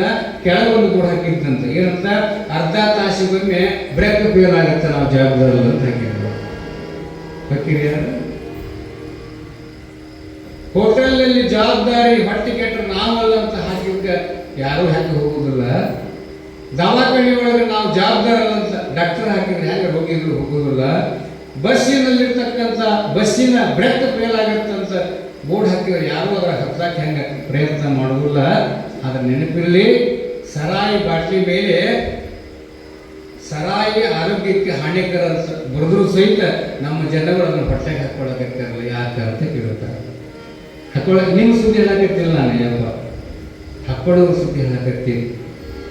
ಹೌದು, ಅದ್ರ ಮೇಲೆ ಬರೆದೈತಿಲ್ಲ, ಧೂಮಪಾನ ಆರೋಗ್ಯಕ್ಕೆ ಹಾನಿಕರ ಅಂತ ಬರೆದೈತಿ. ಹೋಟೆಲ್ನಾಗ ಬರೆದಿದ್ದಕ್ಕೆ ಹೆದರಿ ಹೋಗಲಿಲ್ಲ ನೀವು. ಬಸ್ಸಿನಾಗ ಬ್ರೇಕ್ ಫೇಲ್ ಆಗತ್ತಂತ ಹತ್ತಲಿಲ್ಲ. ದವಾಖಾನೆ ಒಳಗೆ ಗ್ಯಾರಂಟಿ ಕೊಡೋಲ್ಲ ಅಂತ ಡಾಕ್ಟರ್ ಹೇಳಿದ್ರೆ ಹೋಗಲಿಲ್ಲ. ಇದು ಗೊತ್ತೈತಿ ನಮಗೆ. ಯಾವುದು, ಇದನ್ನು ಕುಡಿದ್ರೆ ಉಳಿದಿಲ್ಲ ಅಂತ ಗೊತ್ತೈತಿ. ಇದನ್ನು ಕುಡಿದ್ರೆ ಮೂತ್ರಪಿಂಡ ಹೋಗುತ್ತಂತ ಗೊತ್ತೈತಿ. ಇದನ್ನು ಕುಡಿದ್ರೆ ಸಂಸಾರದ ಹೆಂಡತಿ ಮಕ್ಕಳು ಬೀದಿಗೆ ಬರ್ತಾರಂತ ಗೊತ್ತೈತಿ. ಅದರ ಮೇಲೆ ಜಗಜ್ಜಾಹಿರವಾಗಿ ಬೋರ್ಡ್ ಹಾಕ್ಯಾರ, ಧೂಮಪಾನ ಆರೋಗ್ಯಕ್ಕೆ ಹಾನಿಕರ ಅಂತ ಬರೆದ್ರು ಸಹಿತ ನಮ್ಮ ಜನಗಳನ್ನು ತಗೊಂಡು ಹೋಗಿ ಕುಡಿಯಾಕತ್ಯಾರ. ಅದಕ್ಕೆ ಹೇಳ್ತಾನೆ ಬಸವಣ್ಣ, ಕೂಡಲ ಸಂಗಮ ದೇವನನ್ನ ಒಲಿಸಲು ಬಂದ ಪ್ರಸಾದಕಾಯ ಕೆಡಿಸಿದಾರ್ರಿ ಅಂತ ಹೇಳಿದ್ರು ಶರಣರು. ಎಷ್ಟು ಚಂದ ಹೇಳ್ತಾರೆ ಇದಕ್ಕೆ. ಇದಕ್ಕೆ ಏನಂತ ಹೇಳಿದ್ರೆ ಬಸವಣ್ಣ ಅಂದ್ರ ಇದು ಪ್ರಸಾದಕಾಯ ಅಂತ. ಇದಕ್ಕೇನು ಹಾಕಬೇಕು, ಗುರುಲಿಂಗ ಜಂಗಮ ಪಾದೋದಕ ಪ್ರಸಾದ ವಿಭೂತಿ ರುದ್ರಾಕ್ಷಿ ಮಂತ್ರವನ್ನು ಹಾಕಿದ್ರೆ ಇದು ಪ್ರಸಾದಕಾಯ ಆಗುತ್ತೆ. ಅದನ್ನ ಬಿಟ್ಟು ಬೇರೆ ಬೇರೆ ಹಾಕಿದ್ರೆ ಯಾವ ಕಾಯ ಆಗತ್ರಿ, ಅದನ್ನ ನಾವು ವಿಚಾರ ಮಾಡಬೇಕಾಗ್ತದೆ ಹಾಕೊಳ್ಳೋರು. ಆದ್ದರಿಂದ ಎಷ್ಟೋ ಜನ್ಮದಲ್ಲಿ ಹೋಗಿ ಈ ಮಾನವ ಜನ್ಮಕ್ಕೆ ಯಾಕೆ ಬಂದೇವಿ ಅಂದ್ರೆ ಇಂಥ ಗುರುಗಳ ದರ್ಶನ ಭಾಗ್ಯ ನೋಡಿ. ಎಂಥ ಗುರುಗಳು ಈ ಭಾಗ ಎಂಥ ಭಾಗ, ಬೆಳಗಾವಿ ಜಿಲ್ಲಾ ಅಂತಂದ್ರೆ ಪತ್ನಿ ಶಿವಗಳು ಅಂತಕ್ಕಂಥವ್ರು ಆಗಿ ಹೋಗ್ತಾರೆ ಪುಣ್ಯಾತ್ಮರೇ. ಪತ್ನಿ ಶಿವಗಳ ಹತ್ರ ಹಳ್ಳಿಕರ್ ಮಂಜಪ್ಪನವ್ರು ಬಂದ್ರಂತೆ ಒಂದು ಸಾರಿ. ಯಪ್ಪ ನನಗೂ ಲಿಂಗ ದೀಕ್ಷೆ ಕೊಡ್ತೀರಿ. ಹಳ್ಳಿಕರ್ ಮಂಜಪ್ಪನವರು ಕೀಳ ಜಾತಿಯಲ್ಲಿ ಇದ್ದತಕ್ಕಂಥ ವ್ಯಕ್ತಿ. ಇಲ್ಲಿ ಜಾತಿ ಸಂಬಂಧ ಕೊಡೋದಲ್ಲ. ಏನಂತ ಬಸವಣ್ಣ, ವೇಷಾಪುತ್ರನಾಗಲಿ ದಾಸಿಪುತ್ರನಾಗಲಿ ಶಿವದೀಕ್ಷೆಯನ್ನು ಪಡೆದುಕೊಂಡ ನಂತರ ಸಾಕ್ಷಾತ್ ಶಿವನೆಂದು ವಂದಿಸಬೇಕಂತ ಹೇಳ್ತಾನೆ. ಅವ ಯಾವ ಜಾತಿಯವರು ಯಾಕಾದ್ರಿ, ಗುರುಗಳಿಂದ ಲಿಂಗ ದೀಕ್ಷೆ ತಗೊಂಡ ಅಂದ್ರೆ ಅವ ಶಿವಸ್ವರೂಪಕ್ಕನಂತ ಅವನಿಗೆ ನಮಸ್ಕಾರ ಮಾಡ್ಬೇಕಂತ. ಯಾರಿಗೆ, ಅವ ಜಾತಿ ಒಳಗೆ ಸಣ್ಣವರು ಇಲ್ಲಿ ದೊಡ್ಡವರು ಇಲ್ಲಿ, ಅವನು ದೊಡ್ಡ ಮಾಡಿದ್ದ ಯಾವುದು ಲಿಂಗ. ಇದನ್ನು ಬಸವಣ್ಣ ಹೇಳ್ತಾನೆ. ಅವ ದಾಸಿ ಮಗನಾಗಲಿ ವೇಶ್ಯ ಪುತ್ರಿಯ ಮಗನಾಗಲಿ ದೀಕ್ಷೆ ತಗೊಂಡ ಪರಮಾತ್ಮ ಇದ್ದಂಗೆ. ಹಳೇಕರ್ ಮಂಜಪ್ಪನವರು ಬಂದ್ರಂತೆ. ಬಣವಾಸಿಯ ನಾಡಿನಲ್ಲಿರುವಂಥ ಹಳೇಕರ್ ಮಂಜಪ್ಪನವರು ಅತರೀಶ್ವರ ಹತ್ರ ಬಂದು ಕೇಳ್ತಾರೆ, ಯಪ್ಪ ನಂಗೆ ಲಿಂಗವನ್ನು ಕೊಡ್ತೀರಿ ನಮ್ದಾಗ, ಮತ್ತೆ ನಿಮ್ಮಂಥವ್ರು ಕೊಡ್ಲಿಕ್ಕಂದ್ರೆ ಹೆಂಗ್ರಿಪ್ಪ ಮಂಜಪ್ಪನವರು ಬರ್ರಿ ಅಂತ ತಿಳ್ಕೊಂಡು ಅತನೀಶ್ವರಗಳವರು ಗಚ್ಚಿನ ಮಠದ ಶ್ರೀಮನ್ ನಿರಂಜನ ಪರಮ ಸ್ವರೂಪ ಮುರುಗೇಂದ್ರ ಮಹಾಸ್ವಾಮಿಗಳವರು ಹಳ್ಳಿಕರ್ ಮಂಜಪ್ಪನವರು ಸಣ್ಣ ಜಾತಿಯವರು ಕರೆ ಆ ನೀತಿಯಲ್ಲಿ ದೊಡ್ಡವರಿದ್ರು. ಅತನೀಶ್ವರರು ಭಸ್ಮ ಹಚ್ಚಿ ಲಿಂಗ ದೀಕ್ಷೆಯನ್ನು ಕೊಟ್ಟು ಏನಂದ್ರಂತ, ನೋಡ್ರಿಪ್ಪ ನೀವು ಕರ್ನಾಟಕದ ಗಾಂಧಿಯಾಗಿ ಹೋಗಂತ ಆಶೀರ್ವಾದ ಮಾಡಿದರು. ಯಾರಿಗೆ, ಹಳ್ಳಿಕರ್ ಮಂಜಪ್ಪನವರು. ಯಾವುದರಿಂದರೆ ಅದು ದೊಡ್ಡವರಾದವರು ಲಿಂಗ ದೀಕ್ಷೆಯಿಂದ ದೊಡ್ಡವರಾಗ್ತಾರೆ. ಧಾರವಾಡದ ಮುರುಘಾಮಠದ ಮೃತ್ಯುಂಜಯ ಮಹಾಸ್ವಾಮಿಗಳು ಅಂಕಲಿಗೆ ಅಡವಿಸಿದ್ದ ಹತ್ರ ಹೋದ್ರಂತ. ಯಪ್ಪ ನಾನು ಪರಮಾತ್ಮನ ನೋಡ್ಬೇಕಂತ ಮಾಡಿ ಎಲ್ಲಿಗೆ ಹೋಗ್ಬೇಕಂತಂದ್ರೆ ಅಂಕಲಿಗೆ ಅಡವಿಸಿದ್ರು ಹೇಳಿದ್ರಂತ ಧಾರವಾಡದ ಮೃತ್ಯುಂಜಯ ಅಪ್ಪಂಗಳಿಗೆ. ನೋಡಪ್ಪ ಮೃತ್ಯುಂಜಯ, ಮಾತನಾಡದೇ ಇರ್ತಕ್ಕಂಥ ಶಿವನನ್ನು ನೋಡ್ಬೇಕಾದ್ರೆ ಕಾಶಿಗೆ ಹೋಗು, ಮಾತನಾಡುವಂಥ ಶಿವನನ್ನು ನೋಡ್ಬೇಕಾದ್ರೆ ಅತನಿಗೆ ಹೋಗು ಅಂತ ಹೇಳಿದ್ರು. ಯಾರು ಅಂಕಲಿಗೆ ಅಡವಿಸಿದ್ರು ಹೇಳುತ್ತಾರೆ. ಮಾತನಾಡುವಂಥ ದೇವರು ಯಾರು, ಅತನಿ ಶಿವಗಳ ಹೋಗಿ ಬಂದಾಗ ಮೃತ್ಯುಂಜಯ ದೇವರಲ್ಲಿ ಹೋಗ್ತಾರೆ. ನಶೀನಾಗ ಹೋದ್ರು 5 ಗಂಟೆಗೆ ಅಂತ ಕಸ ಹೊಡೆಯಬಿಟ್ಟಿದ್ರು. ಯಾರು, ಅತನಿ ಶಿವಗಳು. ನೋಡ್ರಿ ಇವರು ಶಿಷ್ಯರಾಗಿ ಹೋಗ್ಯಾರ. ಗುರುಗಳೇ ಮಠದ ಕಸ ಹೊಡೆಯಕತ್ತಾರ ಅಂತಂದು ಇದನ್ನ ನೋಡಿ ಮೃತ್ಯುಂಜಯ ಶಿವಯೋಗಿ ಆಗಿದ್ದಿಲ್ಲ, ಮರಿದೇವರಿದ್ರು. ಏನಂದ್ರಂತ, ಗುರುಗಳೇ ಮಠದ ಕಸ ಹೊಡೆಯಕತ್ತಾರಂದ್ರ ಅವರ ಶಿಷ್ಯರಾಗ್ತಕ್ಕಂಥ ನಾನು ಎಷ್ಟು ಜಾಗೃತ ಆಗ್ಬೇಕಿಲ್ಲ ಈ ಮಠದಾಗ. ನಾಳೆ ನಾನು 4ಕ್ಕೆ ಏಳಬೇಕಂತ ಹೊಳ್ಳುವುದ, 4 ಗಂಟೆಗೆ ಬಂದು ಕಸ ಹೊಡಿಬೇಕಂತ ಬಂದ್ರೆ 4 ಗಂಟೆಗೆ ನಾವು ಬಂದು ಕಸ ಹೊಡೆಯಕತ್ತಿದ್ರಂತೆ. ಯಾರು? ಅತಿನಿ ಶಿವಗಳು. ಹೆಂಗೆ ಮಾಡೋದಪ್ಪ? ನಾಳೆಗೆ ನಾನು 3 ಗಂಟೆಗೆ ಬರ್ಬೇಕಂತಂದ. ನಾಳೆಗೆ 3 ಗಂಟೆಗೆ ಬಂದು ಅತಿನಿಶ್ವಗಳು ಬಂದಿದ್ದಿಲ್ಲ, ಮೂಲ್ಯಾಗಿನ ಕಸಬರಿಗೆ ತಗೊಂಡು ಬಂದು ಕಸ ಹೊಡೆಯುತ್ತಿನೊಳಗೆ ಅತಿನಿಶ್ವಗಳು ಬಂದು ಕೈ ಹಿಡಿದ್ರಂತೆ. ಯಾರೋ ನೀನು ತಮ್ಮ ಅಂತ ಕೇಳಿದ್ರೆ, ಯಪ್ಪ ನಂದು ಹುಬ್ಬಳ್ಳಿ ತಾಲೂಕಿನ ಇಂಗಳಿಗೆ ಅಂತ ಬರ್ತದೆ, ನಾನು ಮೃತ್ಯುಂಜಯ ಅಂತ ನನ್ನ ಹೆಸರು, ನಿಮ್ಮ ಶಿಷ್ಯನಾಗಲಿಕ್ಕೆ ಬಂದೇನಂದಾಗ ಕಸಬರಿಗೆ ಕೈಯಾಗಿಂದ ಹಿಡ್ಕೊಂಡಿರ್ತಕ್ಕಂಥ ಅತಿನಿಶ್ವಗಳು ಅಂದ್ರಂತ, ನೋಡಪ್ಪ ಮಠದ ಕಸ ಹೊಡಿಬೇಕಂತ 3 ಗಂಟೆಗೆ ಎದ್ದು ಬನ್ನಿ ಅಂದ ಬಳಿಕ ನೀನು ಸಮಾಜದಲ್ಲಿರ್ತಕ್ಕಂಥ ಅಜ್ಞಾನವನ್ನ ಹೊಡೆಯುವಂತ ಗುರು ಅಕ್ಕಿ ಹೋಗುವಂತ ಆಶೀರ್ವಾದ ಮಾಡಿದ್ರು. ಅವರ ಆಶೀರ್ವಾದದ ಬಲದಿಂದ ಏನಂದ್ರೆ ದಾವಣಗೆರೆಗೆ ಹೋಗಂತ ಹೇಳಿದ್ರೆ ದಾವಣಗೆರೆಗೆ ಹೋಗಿ ಅನೇಕ ಜನಗಳನ್ನ ಕರ್ಕೊಂಡು ಭಜನೆಯನ್ನ ಮಾಡುತ್ತಾ ಜಾಗೃತವನ್ನ ಮಾಡಿದ್ರು. ಹಳೇಕರ ಮಂಜಪ್ಪನವರು ಅಲ್ಲಿಗೆ ಹೋದರು. 1913ರಲ್ಲಿ ಬಸವ ಜಯಂತಿಯನ್ನು ಪ್ರಾರಂಭ ಮಾಡಿದವರು ಯಾರಂದ್ರೆ ಹಳೇಕರ ಮಂಜಪ್ಪನವರು ಮತ್ತು ಮೃತ್ಯುಂಜಯ ಮಹಾಸ್ವಾಮಿಗಳವರು. ಅದನ್ನು ಅಷ್ಟು ದೊಡ್ಡ ಶಕ್ತಿಯಾಗಿ ಬೆಳಿಬೇಕಾದ್ರೆ ಅತಿರೀಶ್ವರಗಳಿಂದ ಲಿಂಗ ದೀಕ್ಷೆಯನ್ನು ಪಡ್ಕೊಂಡಿದ್ರು. ಅದಕ್ಕೆ ನಾವು ಕೂಡ ಶಕ್ತಿವಂತರಾಗಬೇಕು. ವ್ಯಕ್ತಿ ಶಕ್ತಿಯನ್ನು ಪಡ್ಕೋಬೇಕಾದ್ರೆ ಲಿಂಗವೇ ಮೂಲ ಸಾಧನ ಆಗ್ತದೆ ಅನ್ನುವಂಥ ವ್ಯವಸ್ಥೆಯನ್ನು ತಿಳಿಸ್ತಾ ಎಂದು ನಮ್ಮ ಚರಿತ್ರ ನಾಯಕರಾಗಿರ್ತಕ್ಕಂಥ ಮಹಂತ ಶಿಶುಗಳಿಗೆ 8 ವರ್ಷದವರಾಗ್ತಾರೆ. ಅವರಿಗೆ ಲಿಂಗ ದೀಕ್ಷೆಯನ್ನು ಗುರು ಮುಖಾಂತರವಾಗಿ ನೀಡುತ್ತಾರೆ. ಲಿಂಗ ದೀಕ್ಷೆಯನ್ನು ತೆಗೆದುಕೊಂಡ ಮೇಲೆ ಆ ಚೈತನ್ಯ ಮತ್ತಷ್ಟು ಜಾಗೃತವಾದ ಮೇಲೆ ಎಲ್ಲಿಗೆ ಬರ್ತಾರ ಅಂತಂದ್ರೆ ನಾಳಿನ ದಿನ ಪುರಾಣದಲ್ಲಿ ಬರ್ತದೆ.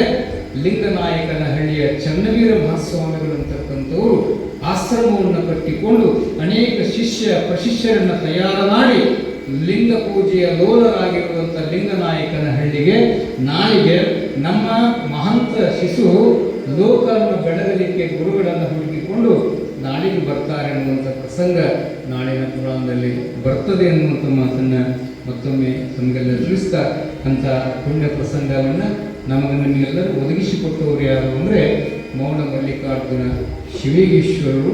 ಅವರ ದಿವ್ಯ ಚರಣಾರವಿಂದಗಳಿಗೆ ನನ್ನ ನುಡಿ ನಮ್ಮಗಳನ್ನು ಸಲ್ಲಿಸ್ತಾ ಎಲ್ಲರಿಗೂ ಶುಭವಾಗಲಿ, ಎಲ್ಲರಿಗೂ ಗುರುಗಳ ಆಶೀರ್ವಾದ ಇರಲಿ ಅನ್ನುವಂಥ ಮಾತನ್ನು ತಿಳಿಸ್ತಾ ಮುಂದಿನ ಕಾರ್ಯವನ್ನು ನಮ್ಮ ಮುಂದಿನ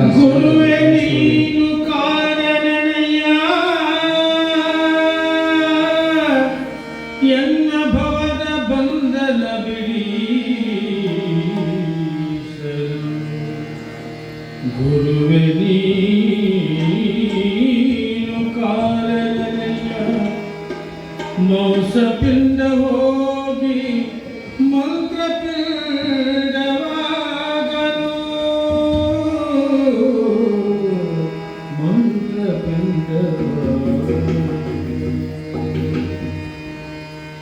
ಗುರುವೆ ನೀನು ಕಾರಣನಯ್ಯ, ಗುರುವೆ ನೀನು ಕಾರಣನಯ್ಯ, ನನ್ನ ಭವದ ಬಂಧನ ಬಿಡಿಸಲು, ನನ್ನ ಭವದ ಬಂಧನ ಬಿಡಿಸಲು, ಗುರುವೆ ನೀನು ಕಾರಣನಯ್ಯ,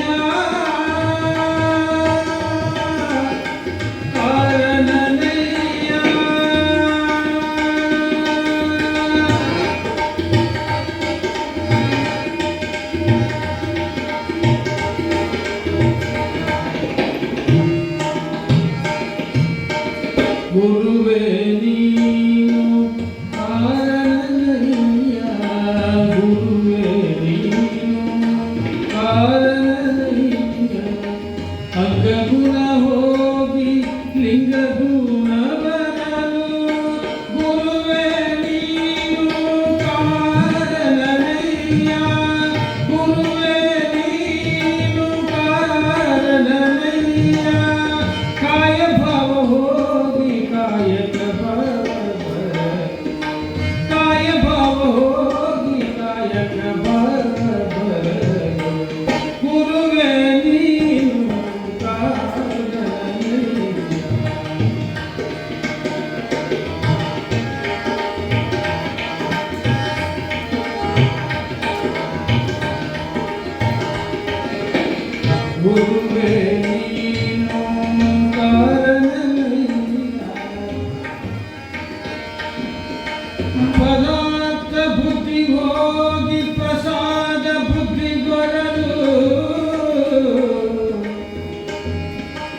ಉಕ್ಕೆ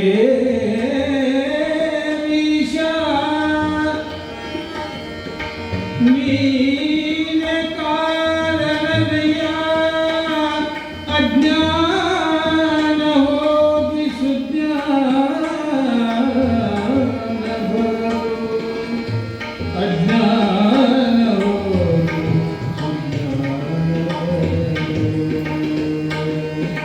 ಗುರುವೇ ನೀನು ಕಾರಣನಯ್ಯ ಗುರುವೇ ನೀನು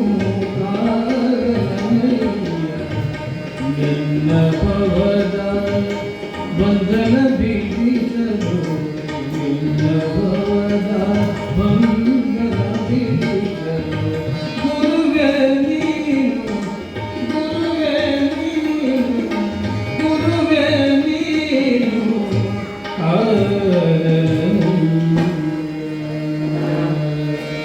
ಶಿವ ಸಾಂಬಜಯ ಪಾರ್ವತಿ ಶಿವ ಹರ ಮಹಾದೇವ.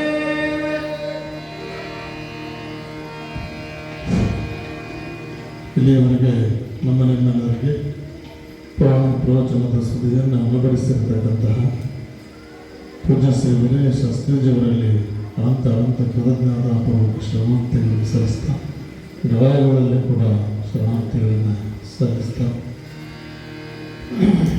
ಇನ್ನು ಮುಂದೆ ಪೂಜ್ಯರಾಗಿರ್ತಕ್ಕಂತಹ ಗರುಡಶಂಕರ ಶಿವಾಚಾರ್ಯ ಮಹಾಸ್ವಾಮೀಜಿಯವರ ಒಂದು ಪಾದಪೂಜಾ ಕಾರ್ಯಕ್ರಮದೊಂದಿಗೆ ಮಂಗಲ ಕಾರ್ಯಕ್ರಮ ನೆರವೇರ್ತಾ ಇದೆ. ನಮಗೆಲ್ಲ ಶಾಸ್ತ್ರೀಜಿಯವರು ಏನನ್ನ ಹೇಳಿದರು ಅಂತಂದ್ರೆ ದೀಕ್ಷೆಯನ್ನು ಪಡ್ಕೊಳ್ಳಿಕ್ಕೆ ಮೃತ್ಯುಂಜಯ ಪೂರ್ವ ಒಬ್ಬ ಗುರು ಅದಾನಂದನ್ನು ಯಾರು ಹೇಳಿದರು ಅವರಿಗೆ ಅಂದರೆ ಅಂಕಲಿಗೆ ಅಡವಿ ಸಿದ್ದೇಶ್ವರ ಹೇಳಿದರು. ಅದನ್ನು ಕೇಳಿದಾಗ ನಮಗೊಂದು ನೆನಪಾಗ್ತದೆ ಏನು ಅಂದ್ರೆ ಮೌನ ಮಲ್ಲಿಕಾರ್ಜುನಪ್ಪ ಅವರಿಗೆ ಬದುಕುಮಾರ ಶಿವಯೋಗಿಗಳು ಅಂತಕ್ಕಂಥ ಗುರುಗಳು ಇಂಥ ಜಗದಾಗ ಅದಾರ ಅಂತ ಹೇಳಿದವರು ಯಾರು ಅಂದ್ರೆ ಮೂರುಕೂಡದ ಎಲ್ಲ ಲಿಂಗ ಮಹಾಸ್ವಾಮಿಗಳು ಅಂತ. ಈ ಊರಿನವರೆಲ್ಲ ಕೂಡಿ ಒಂದಷ್ಟು ಶರಣ ಎಲ್ಲ ಕರ್ಕೊಂಡು ಹೋಗಿರ್ತಾರೆ ಅವರು. ಎಲ್ಲಿಗೆ ಅಂತಂದ್ರೆ ಮುಗುಳ್ಕೊಡಕ್ಕೆ ದೀಕ್ಷಾ ಕೊಡಿಸ್ಬೇಕು ಅವ್ರನ್ನ ಅಂತೇಳಿ ಆ ಸಂದರ್ಭದಾಗ ಹೋದಾಗ ಮುಗುಳ್ಕೊಡ ಎಲ್ಲ ಮಹಾರಾಜರು ಹೇಳ್ತಾರೆ, ನಿನಗೆ ದೀಕ್ಷೆ ಕೊಡ್ತಕ್ಕಂಥ ನಾನಲ್ಲಪ್ಪ, ಅಲ್ಲಿ ಜಡೆ ಗ್ರಾಮದೊಳಗೆ ಪ್ರಭುಕುಮಾರ ಶಿವಯೋಗಿಯವರೇಂದ್ರ ಅಂತ ಹೇಳಿ ಅಲ್ಲಿ ಸಿದ್ಧವರ್ಷಭೇಂದ್ರ ಮಹಾಸ್ವಾಮಿಗಳು ಅಂತಕ್ಕಂಥವ್ರದ್ದು ನಿರ್ವಿಕಲ್ಪ ಸಮಾಧಿ ಇದೆ, ಜೀವಂತ ಸಮಾಧಿ ಆಗಿದೆ. ಅದು ವಿರಕ್ತ ಸಂಪ್ರದಾಯದ ಕುಮಾರ ಸಮಯದ ಮೂಲ ಪೀಠ. ಅಲ್ಲದಾರ ನಮ್ಮ ಗುರುಗಳು ಹೋಗಿ ಬಂದಾಗ ಅಲ್ಲಿಂದ ಬಂದ ಅಜ್ಜವರು ಎಲ್ಲಿಗೆ ಹೋಗ್ತಾರೆ ಅಂತಂದ್ರೆ ಅವರು ಇಲ್ಲಿ ವಸತಿ ಮಾಡಂಗಿಲ್ಲ. ಹೋಗಾಗ ರಾತ್ರೋರಾತ್ರಿನೇ ಅವರು ಬಿಟ್ಟು ಇಲ್ಲಿಂದ ಒಂದು ದಿನ ಒಂದು ಹಗಲಿ ಒಂದು ರಾತ್ರಿ ಒಳಗೆ 200 ಕಿಲೋಮೀಟರ್ ಐತ್ರಿ. ಇಲ್ಲಿಂದ 200 ಕಿಲೋಮೀಟರ್ ನಡ್ಕೊಂಡು ಹೋಗ್ತಾರೆ ಅಜ್ಜಾರ. ಅಲ್ಲಿ ಹೋದ ನಂತರ ಹೋಗಿ ಅಜ್ಜಾರು ಏನು ಮಾಡ್ತಾರೆ ಅಂದ್ರೆ ಹೆಂಗೆ ಸಿದ್ಧಾರೂಢರು ಹೋಗಿ ಗಜದಂಡ ಸ್ವಾಮಿಗಳ ಆಶ್ರಮದೊಳಗೆ ಕುದುರೆ ಲದ್ದಿ ಬೆಳಕ್ಕೆ ಹೋಗಿ ಹೆಂಗೆ ಹೊಳಿತಾರೋ ಹಂಗೆ ಮೌನ ಮಲ್ಲಿಕಾರ್ಜುನಪ್ಪನವರು ಜಡೆ ಮಠದೊಳಗೆ ಗೋಶಾಲೆ ಇತ್ತಂತ್ರಿ. ಅವ್ರಿಗೆ ಯಾಕಂದ್ರೆ ದೊಡ್ಡ ಪ್ರೇಮ. ಹೋಗಿ ಗೋಶಾಲೆ ಒಳಗೆ ಸೇವೆ ಮಾಡಕ್ಕೆ ಬಿಡ್ತಾರೆ ಅವರು ಶಗಣಿ ಬೆಳೆಯಕ್ಕೆ. ಅವಾಗ ಪ್ರಭುಕುಮಾರ ಸ್ವಾಮಿಗಳು ಮ್ಯಾಲೆ ಅಟ್ಟದ ಮೇಲೆ ಮಲ್ಕೊಂಡು ನೋಡ್ತಾರೆ ಇವರು ಸೇವಾಗ ನೋಡಿ. ಅವಾಗ ಕರೆದ ಯಾವರು ಎಂತು ಏನು ಅಂತ ಕೇಳಿದ ಮೇಲೆ ಹಿಂಗೆ ಅಂದಾಗ ಅವ್ರು ಅಲ್ಲಿ ಬೇಡಪ್ಪ ಇಲ್ಲಿ ದಾಸೋಹ ಕೊಲೆದೊಳಗೆ ಸೇವೆ ಮಾಡು ಅಂತ 2ನೇ ದಿವಸಕ್ಕೆ ಹೇಳಿದ್ರಂತ್ರಿ. 2ನೇ ದಿವಸಕ್ಕೆ ದಾಸೋಹ ಕೊಲೆ ಸೇವೆ ನೋಡಿ ಅಲ್ಲಿ ಬೇಡಪ್ಪ ಪೂಜಾ ಕೊಲೆದಾಗ ಸೇವಕ್ಕೆ ಬಾ ಅಂತ 3ನೇ ದಿನಕ್ಕೆ ಕರ್ಕೊಂಡಾರಂದ್ರೆ ಗಜದಂಡ ಶಿವಯೋಗಿಗಳು ಸಿದ್ಧಾರೂಢರಿಗೆ ಕೃಪಾ ಮಾಡಬೇಕು, ಆಶೀರ್ವಾದ ಮಾಡಬೇಕು, ಯಾರು ಅಂತ ಕೇಳಬೇಕಂದ್ರೆ 12 ವರ್ಷ ತಗೊಂಡ್ರು. ಆದರೆ ಅವರಿಗೆ 3ನೇ ದಿನಕ್ಕೆ ಗುರು ಕೃಪೆ ಆಗೈತಂದ್ರೆ ಅಜ್ಜವ್ರು ಹೆಂಗೆ ಸೇವೆ ಮಾಡಬೇಕು ಅದನ್ನು ನಾವೆಲ್ಲ ಅರ್ಥ ಮಾಡ್ಕೊಳ್ತೇವೆ. 3ನೇ ದಿನಕ್ಕೆ ಗುಗ್ಗಿಹಳ್ಳಿ ಸ್ವಾಮಿಗಳನ್ನ ಪಟ್ಟದೇವ್ರನ್ನ ಕರೆದು ಲಿಂಗ ದೀಕ್ಷೆ ಮಾಡಿಸಿ ಅನುಷ್ಠಾನ ಮಾಡೋ ಹೋಗಪ್ಪ ಅಂತೇಳಿ ಮುಂದಾಪುರಕ್ಕೆ ಕಳಿಸ್ಕೊಟ್ರಂತೆ. ಆ ರೀತಿ ಒಳಗೆ ಮಹಾತ್ಮರ ಲೀಲೆಗಳಂತಕ್ಕಂಥವುಗಳು ಅನಂತ ರೀತಿಯಾಗಿರ್ತವೆ. ಆ ಹಿಂದಿನ ಪುರಾಣವನ್ನು ಕೇಳಿದಾಗ ಈಗ ನಡೆದ ಘಟನೆಗಳಂತಕ್ಕಂಥವು ನಮ್ಮ ಮಲಕಿಗೆ ಬರ್ತಾ ಇದ್ದಾವೆ. ಆ ನಿಟ್ಟಿನಲ್ಲಿ ಅಂತಹ ಪೂಜ್ಯರನ್ನು ಪಡೆದಿರ್ತಕ್ಕಂಥವ್ರಲ್ಲಿ ನಾವೆಲ್ಲ ಭಾಗ್ಯಶಾಲಿಗಳು ಅಂತಕ್ಕಂಥ ಮಾತನ್ನು ಹೇಳ್ತಾ ಇನ್ನು ಮುಂದೆ ಪೂಜ್ಯರ ಪಾದಪೂಜಾ ಕಾರ್ಯಕ್ರಮ ನೆರವೇರ್ತಾ ಇದೆ.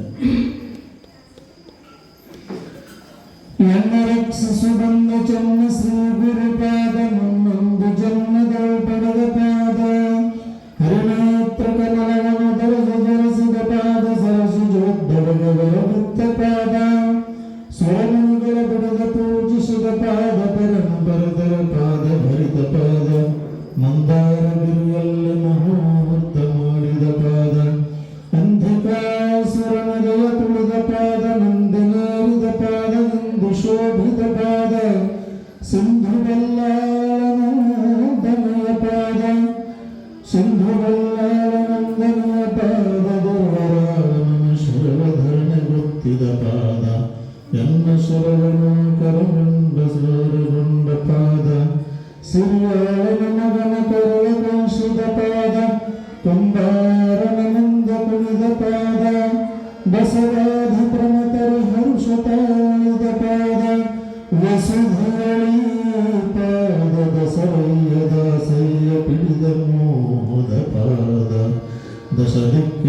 ವ್ಯಸನವಲ್ಲದ ಪಾದ ಎನ್ನಯ್ಯನಾಗಯ್ಯ ಸ್ಮರಣಗಿರುವ ಪಾದ ಹೊನ್ನ ತಂದೆಗಳು ನಂಬಿದಂತಹ ಪಾದ ಇನ್ನುಳಿದವನ ಕಲ್ಲಾಕ್ಯ ಪಾದ ಇನ್ನುಳಿದವನ ಕಲ್ಲಾಕ್ಯ ಪಾದ ನೀಲಲೋಚನೆಯ ಗಂಗಮ್ಮನ್ನೊಲಿಸಿದ ಪಾದ ಬಾಲಮ್ಮಯ್ಯ ಮಗಳ ಪಾದ ಮೇಲಾದ ಶರಣರಮಣಕ್ಕೆ ನಚ್ಚುವ ಪಾದ ನಾಲ್ಕು ಪದಗಳ ಮೀರಿದಂತಹ ಪಾದ ಇಷ್ಟಲಿಂಗದ ಪಾದ ಶ್ರೇಷ್ಠ ಸದ್ಗುರು ಪಾದ ಮುಟ್ಟಿಯರಗುವ ಜಂಗಮರ ಪಾದ ಅಷ್ಟಾರ್ಣದ ಪಾದ ಶಟಸ್ಥಲ ಶಿವಪಾದ ನಿಷ್ಠವಂತರ ಪಂಚಪುರುಷರ ಪಾದ ಪನ್ನೇರು ಗಂಧಾಕ್ಷತೆಯ ಪರಿಮಳದ ಪಾದ ಪರಿಪರ್ಯ ಪುಷ್ಪ ಸಂಗಮದ ಪಾದ ದೂತಾರ್ಪಿತ ಪಾದ ದೂತ ಬೆಳಗುವ ಪಾದ ಉಪಮಾನ ಸ್ತೋತ್ರಕ್ಕೆ ಒಟ್ಟಿತ್ತು ಪಾದನಾದ ಬಿಂದುಗಳ ಅತೀತ ಮಹತ್ವದ ಪಾದ ಭೇದ ಭೇದ ಚಕ್ರವಡಕದ ಪಾದ ಶೋಭಿಸುವ ಲಿಂಗಾಂಗ ತೃಪ್ತಿಯರುವಿನ ಪಾದ ಶೋಭಿಸುವ ಲಿಂಗಾಂಗ ತೃಪ್ತಿಯರುವಿನ ಪಾದ ಸದಮಲ ಜ್ಞಾನ ದೋಸುವ ಪಾದ ಕರುಣ ಪ್ರಸಾದವ ರುಚಿಗಂಧುವ ಪಾದ ಕರುವಸ್ತ್ರಾಭರಣ ಪಾದ ನಿರುಪತಿರುಳದ ಸಮಗಂಧ ಪಾದ ಹಂಸಾಧ್ವಗಳನ್ನು ಮನಮೊಳಗಿಸಿದ ಪಾದ ಹಂಸಾಧ್ವಗಳನ್ನು ಮನಮೊಳಗಿಸಿದ ಪಾದ ಎನ್ನ ರಕ್ಷಿಸುವಂದ ಚನ್ನ ಶ್ರೀ ಗುರುಪಾದ ನನ್ನೊಂದು ಜನ್ಮದೋ ಪಡೆದ ಪಾದ ನನ್ನೊಂದು ಜನ್ಮದೋ ಪಡೆದ ಪಾದ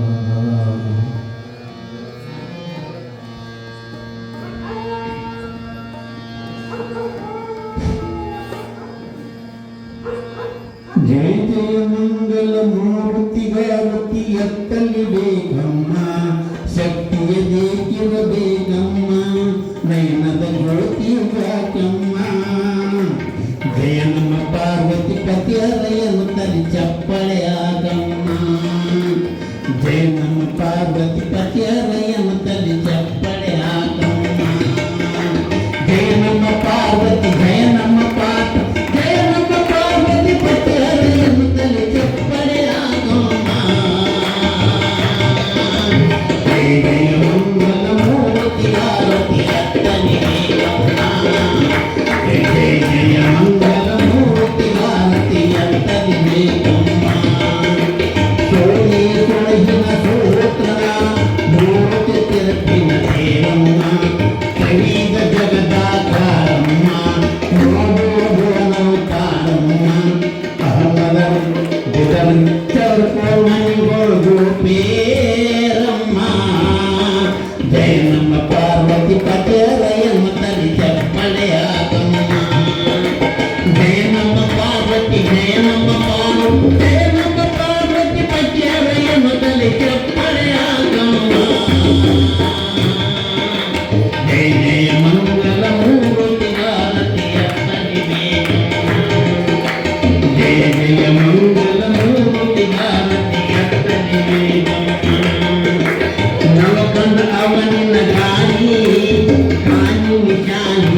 ನಮ್ಮ ಪಾರ್ವತಿ ಪತಿಯಲಯನ ತಲೆ ತಪ್ಪರೆ ಹಾಕಮ್ಮ ಜಯ ನಮ್ಮ ಪಾರ್ವತಿ ಜಯ ನಮ್ಮ ಪಾರ್ವತಿ ಜಯ ನಮ್ಮ ಪಾರ್ವತಿ ಪತಿಯಲಯನ ತಲೆ ಜಯ ನಮ್ಮ ಪಾರ್ವತಿ ಪತಿಯಲಯನ ತಲೆ ತಪ್ಪರೆ ಹಾಕಮ್ಮ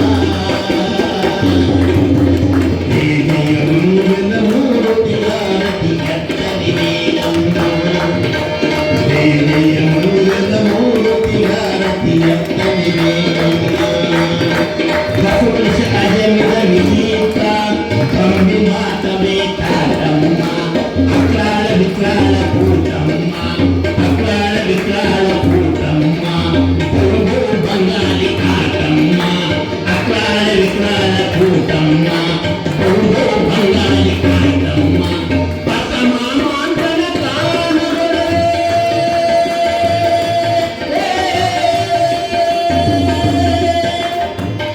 ಪಸಮಾಂತನ ಕಾಣಗಳಿಗೆ ಪೂರ ತುಂಬಿ ಗೀತಗಾಟಮ್ಮ ಪೂರ ತುಂಬಿ ಗೀತಗಾಟಮ್ಮ ಜಯ ನಮ್ಮ ಪಾರ್ವತಿ ಪತಿಯಲಯನ ತಲೆ